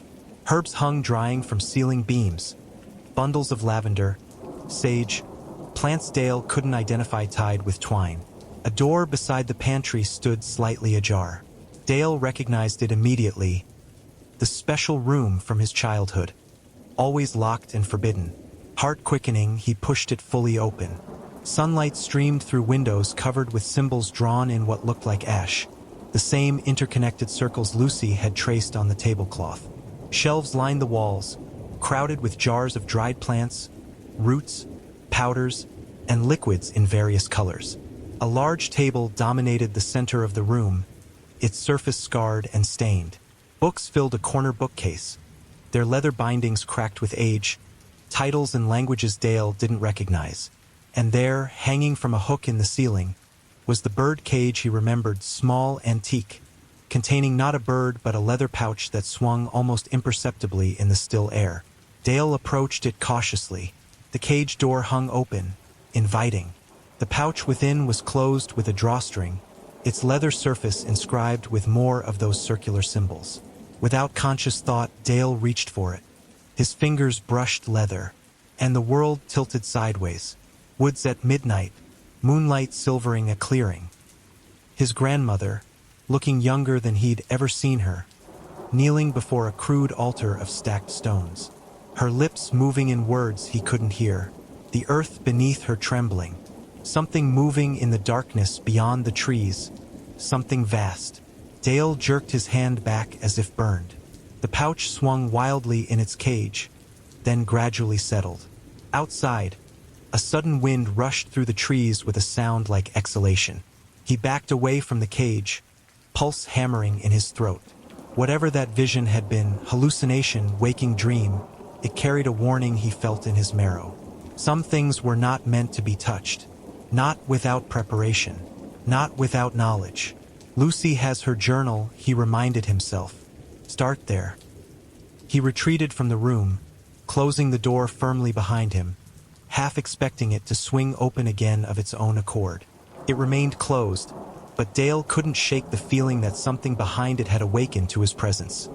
Something that had been dormant, waiting for a Carson to return. 6. Dale spent the next several hours taking inventory of the house, carefully avoiding the room with the swinging pouch. He found nothing immediately valuable. Aggie had lived simply, but uncovered decades of family history in boxes of photographs, letters, and documents stored in the attic. One discovery particularly unsettled him: a manila envelope containing newspaper clippings about his grandfather's death, labeled in his grandmother's spidery handwriting, "Robert's accident, police reports." The yellowed articles confirmed what Pete Washburn had told him. Robert Carson had died of a shotgun wound while hunting alone on Kings Highway in November 1984. The coroner ruled it an accident, though one piece quoted an unnamed source questioning how an experienced hunter could have mishandled his weapon so catastrophically. A handwritten note in the margin of one clipping read simply, "He knew better." More disturbing was a photograph paperclipped to the police report, a Polaroid that had faded to sepia tones. It showed the accident scene. Leaf-covered ground, splashes of darker material Dale didn't want to identify, and, at the edge of the frame, what appeared to be a footprint. Not human, not animal. Something with too many toes, pressed deep into soft earth as if made by considerable weight. Beneath the photograph, his grandmother had written, "It followed him home." Dale resealed the envelope with shaking hands and descended from the attic. The house felt different now, less abandoned, more expectant, as if it had awakened to his presence just as whatever lurked in the special room had done. By mid-afternoon, gathering clouds had darkened the sky to a bruised purple, promising rain. Dale locked the house and drove back toward town, intending to meet Lucy at the Axe and Fiddle as arranged. The forest seemed to close in behind him as he followed King's Highway, branches reaching over the road like grasping fingers. At a sharp curve where the road began its descent toward Millhaven, Dale braked suddenly. A figure stood at the roadside, a man in hunting camouflage, rifle slung over one shoulder. His stillness reminded Dale unervingly of the doe from his dream. Dale slowed to a stop alongside the hunter, rolling down his window. "Everything okay?" The man turned slowly. He was perhaps 50, with a deeply lined face and eyes the pale gray of river ice.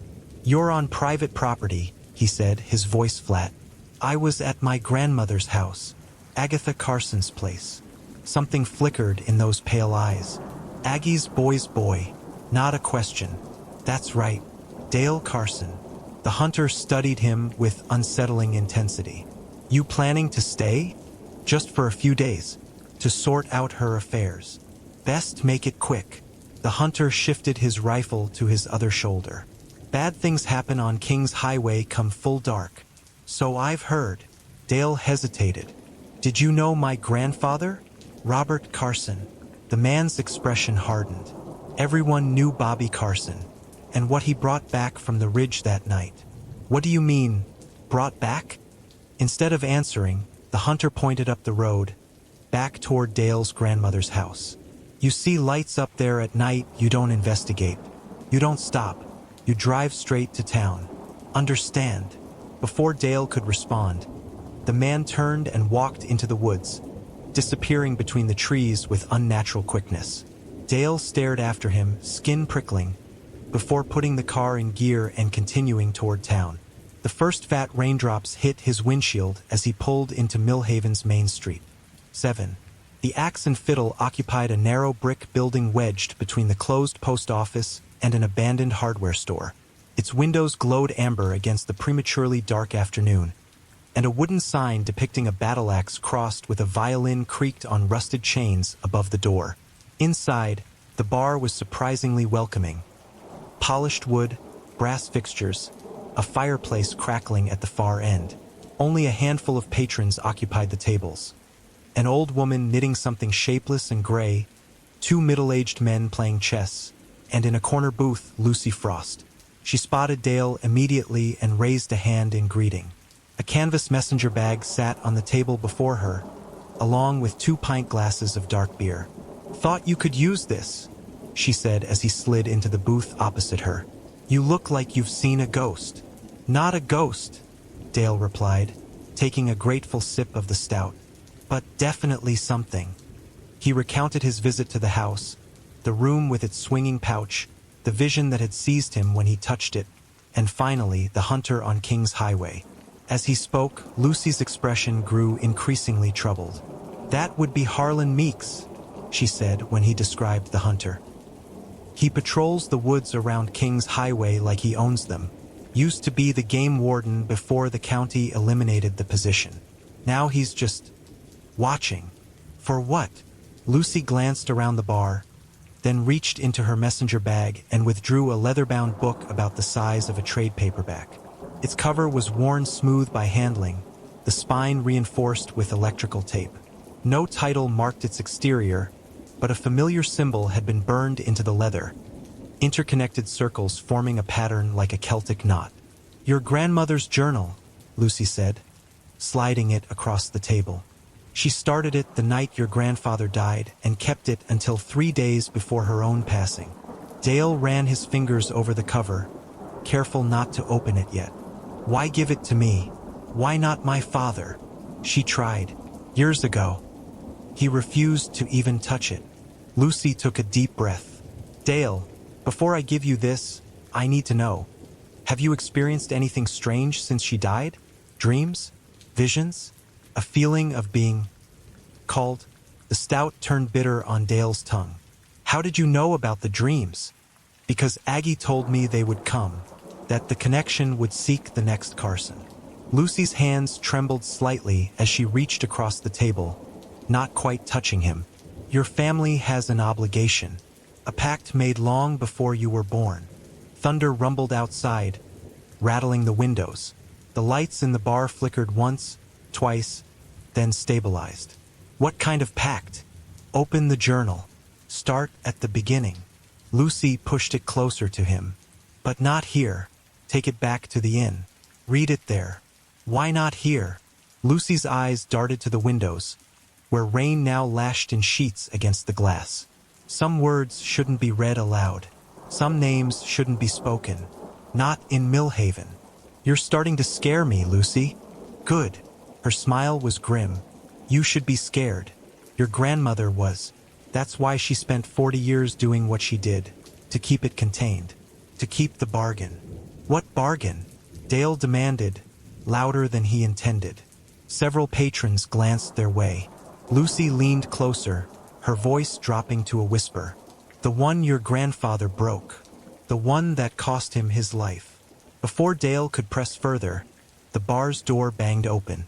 Sheriff Grantham stood silhouetted against a flash of lightning, rain dripping from his uniform. His gaze swept the room and locked onto Dale and Lucy. "Miss Frost," he said, approaching their booth. "Your mother's looking for you. Storms knocked out power on the north side. Inn's running on generators." "I'll be there soon," Lucy said, not moving. Grantham's attention shifted to Dale. "Mr. Carson, find everything in order at your grandmother's place. More or less." The sheriff's eyes dropped to the journal on the table.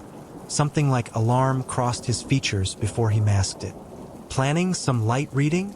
"Family history," Dale said, resting his hand protectively on the journal. "Lot of that around here. Some best left buried." Grantham's radio crackled with static. He adjusted the volume and turned to go, pausing at the door. "Roads will be bad soon. Flash flood warnings for King's Highway. Might want to head back before it gets worse." After he left, Lucy stood quickly. "I should go help at the inn. But first..." She reached into her bag again and withdrew a small cloth pouch similar to the one Dale had seen in the birdcage. "Keep this with you. Don't open it. This protection of a sort." "Against what?" "Against what walks King's Highway when it rains." She pressed the pouch into his hand. "Read the journal. I'll find you tomorrow." Dale watched her hurry out into the storm before turning back to his beer and the journal before him. Thunder shook the building again, and this time when the lights flickered, they stayed out for several seconds before reluctantly returning. "Generator'll keep us going," called the bartender to the room at large. "But might want to settle your tabs now, folks. This one's gonna get worse before it gets better." Dale drained his beer, pocketed Lucy's pouch, and tucked the journal securely inside his jacket. The storm had intensified by the time he stepped outside, rain driving sideways and wind whipping loose signs and debris down the deserted street. He sprinted the short distance to the Millhaven Inn, arriving thoroughly soaked. The inn's lobby was lit by emergency lanterns that cast elongated shadows across the worn carpet. Mrs. Frost stood behind the reception desk, distributing candles to an elderly couple who must have been the inn's only other guests. "Power's out across town," she informed Dale as he dripped on her floor. "Rooms have lanterns and extra blankets. No hot water, I'm afraid." "I'll manage," Dale said, accepting a box of matches from her. "Is Lucy back yet?" Mrs. Frost's expression tightened. My daughter has her own place in town. She doesn't live here anymore. Something in her tone made Dale hesitate. She seemed concerned about the storm. Lucy concerns herself with many things that aren't her business. Mrs. Frost's eyes dropped to the journal partially visible in Dale's jacket. I see she gave you Aggie's book. You knew about it? Everyone knew Aggie kept records. Not everyone approved of what she recorded. She turned away, effectively dismissing him. Best get to your room, Mr. Carson. It's going to be a long night.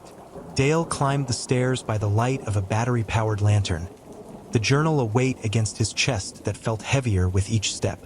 In his room, he changed into dry clothes and positioned the lantern on the bedside table, creating a small circle of light in the darkness.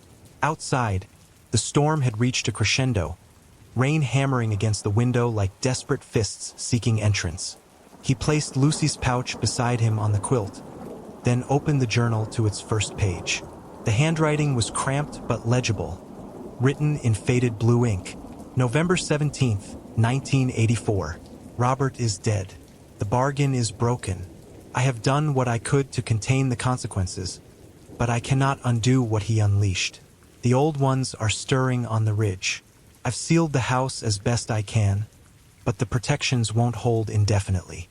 Not without blood. I write this for those who come after, for Jacob if he ever returns, for his children who may inherit this burden. Know this, what walks in the shadow of King's Highway is ancient beyond reckoning.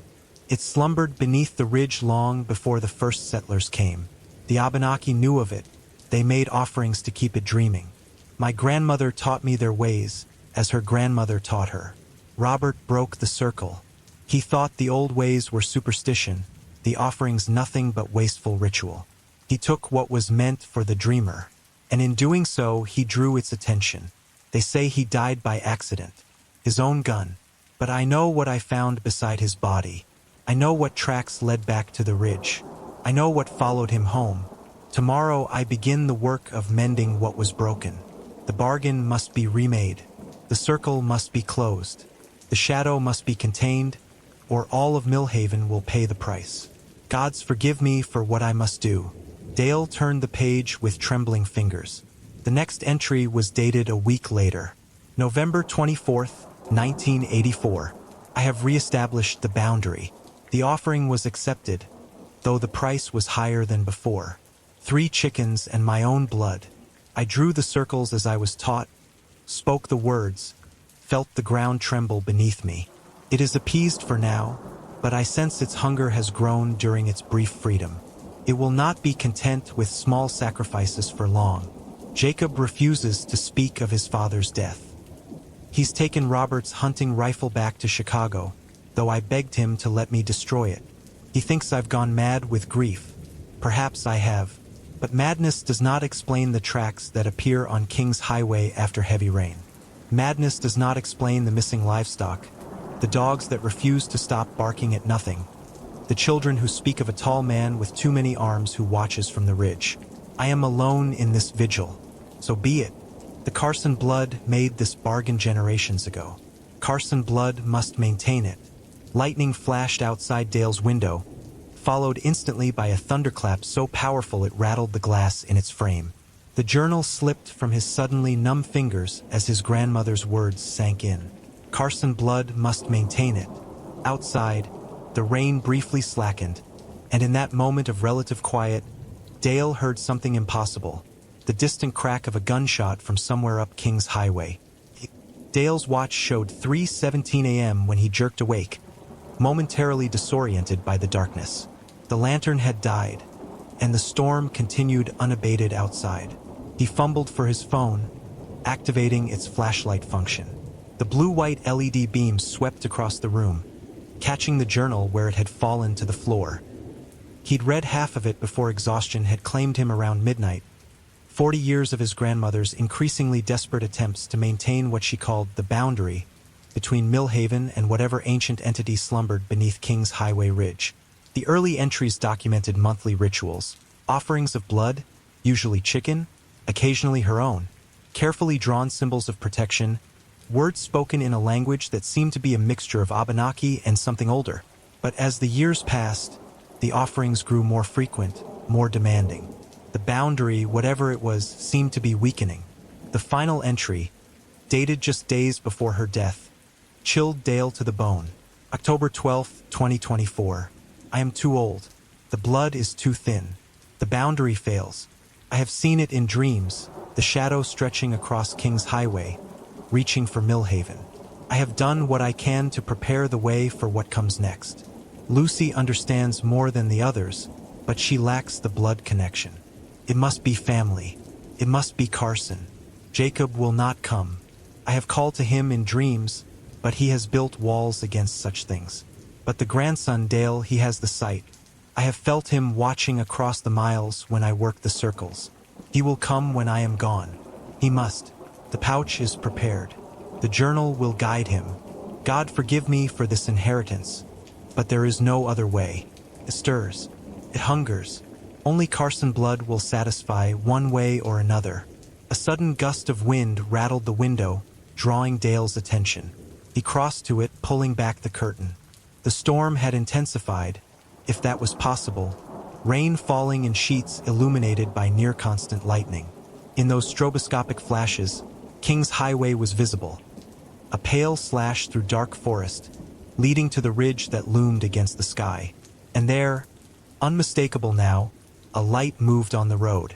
Not a car's headlights, but something smaller, bobbing like a lantern carried by an unseen hand. As Dale watched, the light paused, then slowly turned toward town, toward the inn, almost as if it sensed his observation. His phone chimed with an incoming text, impossible, given the lack of service. The screen showed an unknown number and a single message. Stay inside. Do not look out windows. It knows you're there. The message vanished even as he read it, the screen returning to no service, as if it had never appeared. Dale backed away from the window, drawing the curtain closed. The room suddenly felt colder. The darkness beyond his flashlight beamed deeper and more absolute. He retrieved the journal from the floor and Lucy's pouch from the bedside table, clutching both as he retreated to the bed's relative safety. Outside, something that was not the wind moaned. A sound too deliberate, too shaped for mere weather. It rose and fell in a pattern almost like speech, if speech could be formed without human vocal cords. Dale's flashlight flickered, dimmed, then rallied. He directed its beam toward the window, where condensation had begun to form on the inside of the glass. As he watched, lines appeared in the moisture. Not random patterns, but deliberate strokes forming the same interconnected circles he'd seen in his grandmother's room, in Lucy's tattoo on the journal's cover. A symbol of protection, Lucy had said. A boundary. The circles completed themselves before his eyes, drawn by an invisible finger. As the final line connected, the moaning outside ceased abruptly. The silence that followed was almost more terrifying, the silence of something listening, waiting. Dale's flashlight died completely, plunging the room into darkness broken only by lightning flashes. In that fitful illumination, he saw the doorknob to his room begin to turn, slowly, deliberately.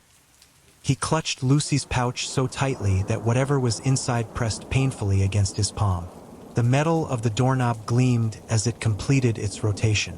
The door began to swing inward. Dale scrambled backward on the bed until his shoulders hit the headboard. "Who's there?" he called, voice cracking. The door opened fully, revealing not the inn's hallway but a void of absolute darkness. Standing in that impossible doorway was a figure human in general shape, but wrong in its proportions. Too tall, limbs too long, head cocked at an angle no human neck could sustain. Lightning flashed again, briefly illuminating the figure's face, or where a face should have been. Instead, Dale saw only smooth, featureless skin stretched over a skull-like structure, with a single vertical tear where a mouth might be. The tear widened. From it came not words but the sound of a shotgun blast, deafening in the confined space. Pure instinct drove Dale to hurl Lucy's pouch at the figure.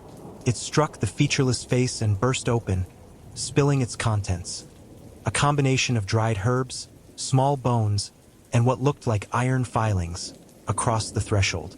The figure recoiled as if struck, its elongated arms rising in a gesture almost like supplication. Another shotgun blast sound tore from its mouth tier, but this time Dale recognized it for what it was. Not a weapon's report, but a cry of pain. The thing retreated into the darkness beyond the door, which slammed shut with such force that dust rained from the ceiling. Immediately, the electricity returned, bedside lamp flooding the room with blessed light. Dale sat frozen, staring at the now ordinary door, heart hammering against his ribs. A line of Lucy's herbs and bones remained scattered across the threshold, a barrier the thing had been unable or unwilling to cross. His phone rang, a real ring this time, not a phantom text. The screen showed unknown caller, but indicated 1 bar of service. Dale answered with shaking hands. "Hello, Dale?" Lucy's voice, breathless and urgent. "Are you all right? Did you see it? What the hell was that thing?" Dale demanded, his voice unsteady. "It's what your grandmother protected Millhaven from. What your grandfather accidentally set loose. What walks in the shadow of King's Highway." She paused, and Dale heard other voices in the background, arguing. "Listen to me carefully. It's marked you now. It knows your Carson blood. You need to come to me right now. It's the middle of the night in a hurricane. The storm's eye is passing over. You have maybe 20 minutes before the back half hits. This is our only chance." More voices behind her. Then Lucy speaking to someone else. "He has no choice. You know that. Where are you?" Dale asked, already reaching for his jeans. "The old church on Briar Street, 3 blocks from the inn. Come quickly." "And Dale? Bring the journal." The line went dead. Dale dressed hastily, shoving the journal into his jacket pocket. The herbs and bones still formed a line at his door. Uncertain, he stepped carefully over them rather than disturbing the barrier. The inn was silent, the other occupants presumably asleep despite the storm. Outside, the rain had indeed stopped, though lightning still flickered in the distance and the wind continued to gust, carrying a damp, electric smell. Dale jogged through Millhaven's empty streets, following signs for Briar. The church, when he found it, was clearly long abandoned. A small clapboard building with boarded windows and a listing steeple. Only a faint light visible through cracks in the boards suggested occupancy. He hesitated at the gate of the overgrown churchyard. Something about the scene struck him as wrong. The darkness too complete in patches.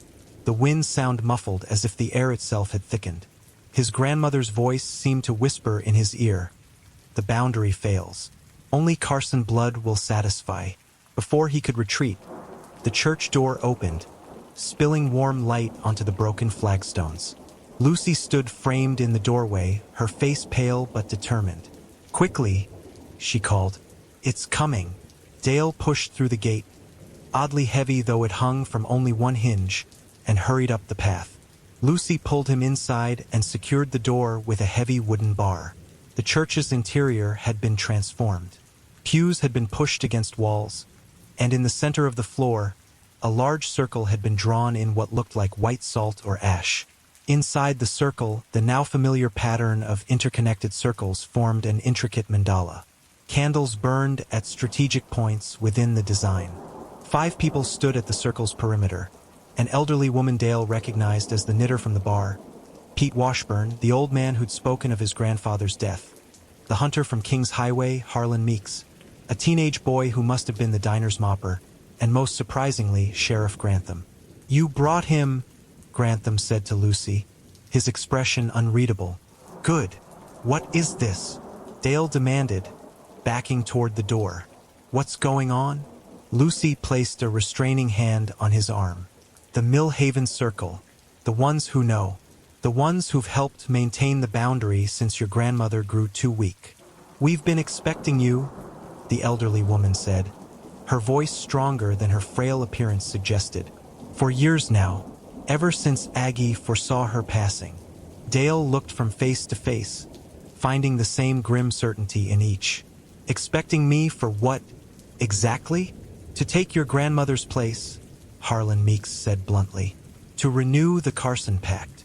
"The boundary weakens," Pete Washburn added. "The thing from the ridge grows stronger. We've maintained it as best we could. But it requires Carson blood, Lucy finished. Your blood, Dale, freely given. Outside, the wind suddenly intensified, howling around the church's eaves like a living thing. The candles flickered but didn't extinguish. This is insane, Dale said, his hand closing around the journal in his pocket. You're all insane. Did you read your grandmother's account? Sheriff Grantham asked, his voice surprisingly gentle. Did you see what visited you tonight? That was just a projection, a shadow of its true form. What sleeps beneath the ridge is far worse. And you expect me to, what? Sacrifice myself to it? Not sacrifice, Lucy said quickly. Commit. The same commitment your grandmother made. Monthly offerings, rituals of binding, maintaining the boundary between worlds. For how long? Until another Carson can take your place, the elderly woman said, as it has been for generations. Dale felt the weight of their expectations like a physical pressure. And if I refuse? A terrible silence fell over the group. Finally, Harlan Meek spoke, his voice flat. Then Millhaven dies. The thing breaks free, spreads beyond King's Highway, beyond the county, perhaps beyond the state. You don't have to decide tonight, Lucy said, earning sharp looks from the others. But you need to understand what's at stake. What your grandmother protected these people from for 40 years. Sheriff Grantham checked his watch. Storm's back half is almost here. We need to strengthen the boundary for tonight, at least. He looked at Dale. Will you help us do that much? No long-term commitment. Just help us get through till morning. Before Dale could respond, a tremendous crack of thunder shook the church, rattling the boards over the windows. One broke free, clattering to the floor and exposing the night beyond. A night now filled with driving rain and something else, a darkness deeper than the storm, moving with purpose down Briar Street toward the church. It's coming, the teenage boy whispered, his first words since Dale's arrival. It knows we're here. It knows he's here, Lucy corrected, gripping Dale's hand. Carson blood calls to it. Dale stared through the broken window at the approaching darkness. Within it, he could make out a suggestion of that elongated figure from his room, but larger now, its proportions even more distorted, its movements jerky like stop-motion animation missing frames. The memory of his nightmare returned, the doe speaking with his grandmother's voice. Don't go up King's Highway daily, not where the shadow falls. What do I have to do? He asked, his voice steadier than he felt. Lucy squeezed his hand once, then released it. Stand in the center of the circle. Read the binding from your grandmother's journal, the final page, and give the offering. What offering? She handed him a small, sharp knife with a bone handle. Just a few drops, freely given. Outside, the approaching darkness had resolved into multiple figures now, all with that same wrong geometry to their limbs, all moving with that same jerky gait. Their faceless heads swiveled in unison toward the church. They're coming for you, Carson, Harlan Meeks said grimly. Make your choice. Dale stared at the knife in his hand, then at the journal in his pocket. The weight of inheritance pressed down on him. Not just property or possessions, but a duty passed through blood and bone. He thought of his grandmother's 4-decade vigil, of his grandfather's fatal mistake, of a pact made generations before his birth.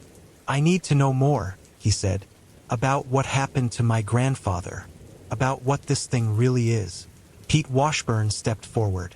Your granddad found something up on the ridge, an opening, a door that should have stayed closed. He took what wasn't his to take, an offering meant for the old one. What offering? A calf, the elderly woman said, stillborn, left at the traditional place by those who remembered the old ways. Your grandfather found it, thought hunters had left it, took it home for the pelt. The old one followed him, Harlan continued, reclaimed what was its due, and more. It had been awakened. Outside, the first of the shadow figures reached the churchyard gate, the same gate that had felt so heavy to Dale. It pushed against the iron, and the metal groaned like something alive. Dale looked at the circle drawn on the floor, at the journal in his hand, at the knife Lucy had given him.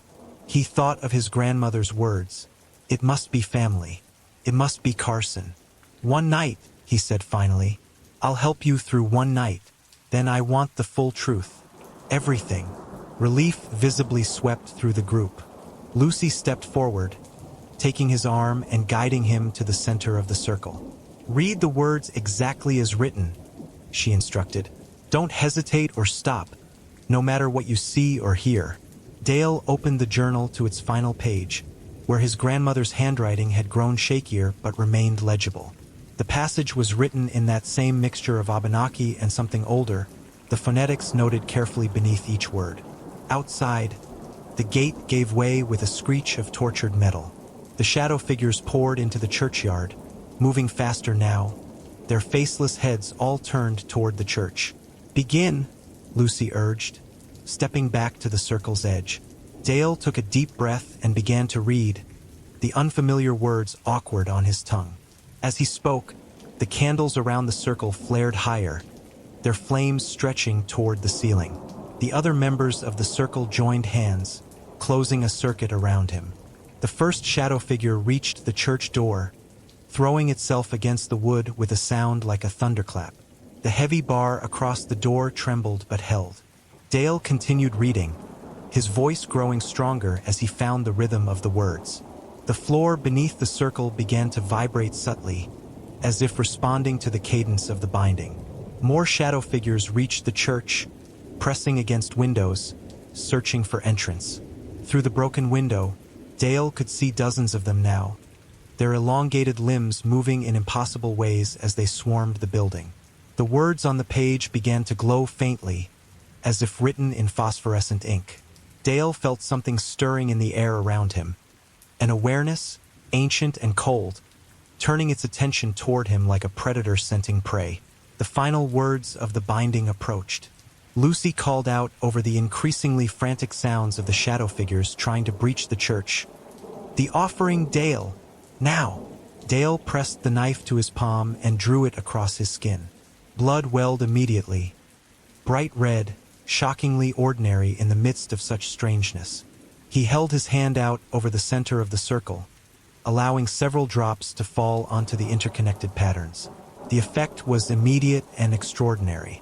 The blood didn't land on the floor but hovered midair, suspended over the circle's center. It expanded, thinning until it resembled a crimson veil, which then ignited with white fire that cast no heat. The flames spread outward along the lines of the circle, following each curve and intersection of the pattern. Outside, the shadow figures recoiled, their movements becoming more frenzied, more desperate. They clawed at the church walls, leaving deep gouges in the wood, but seemed unable to approach the windows or doors.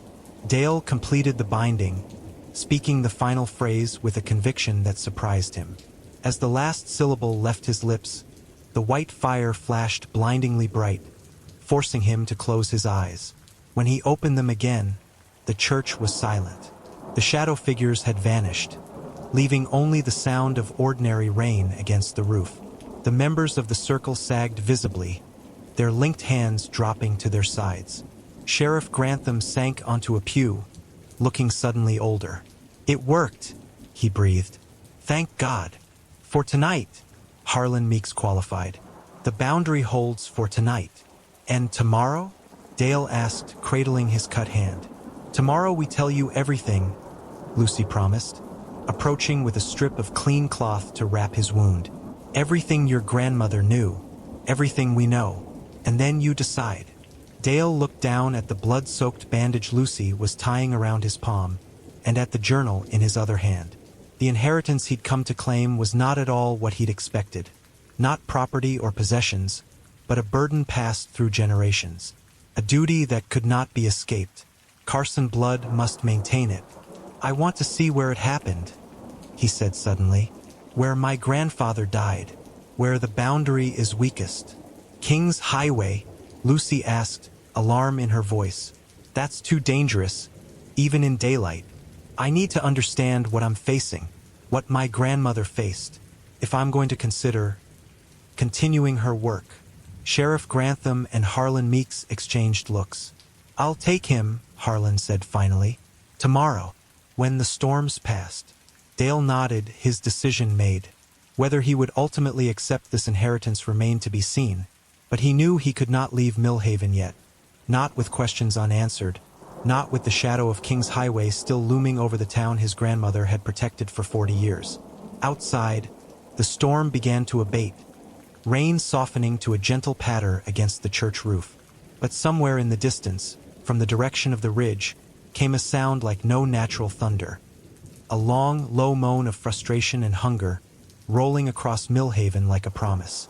Promise that it would return, that it would claim what was its due, that the shadow of King's Highway would not be denied. The end.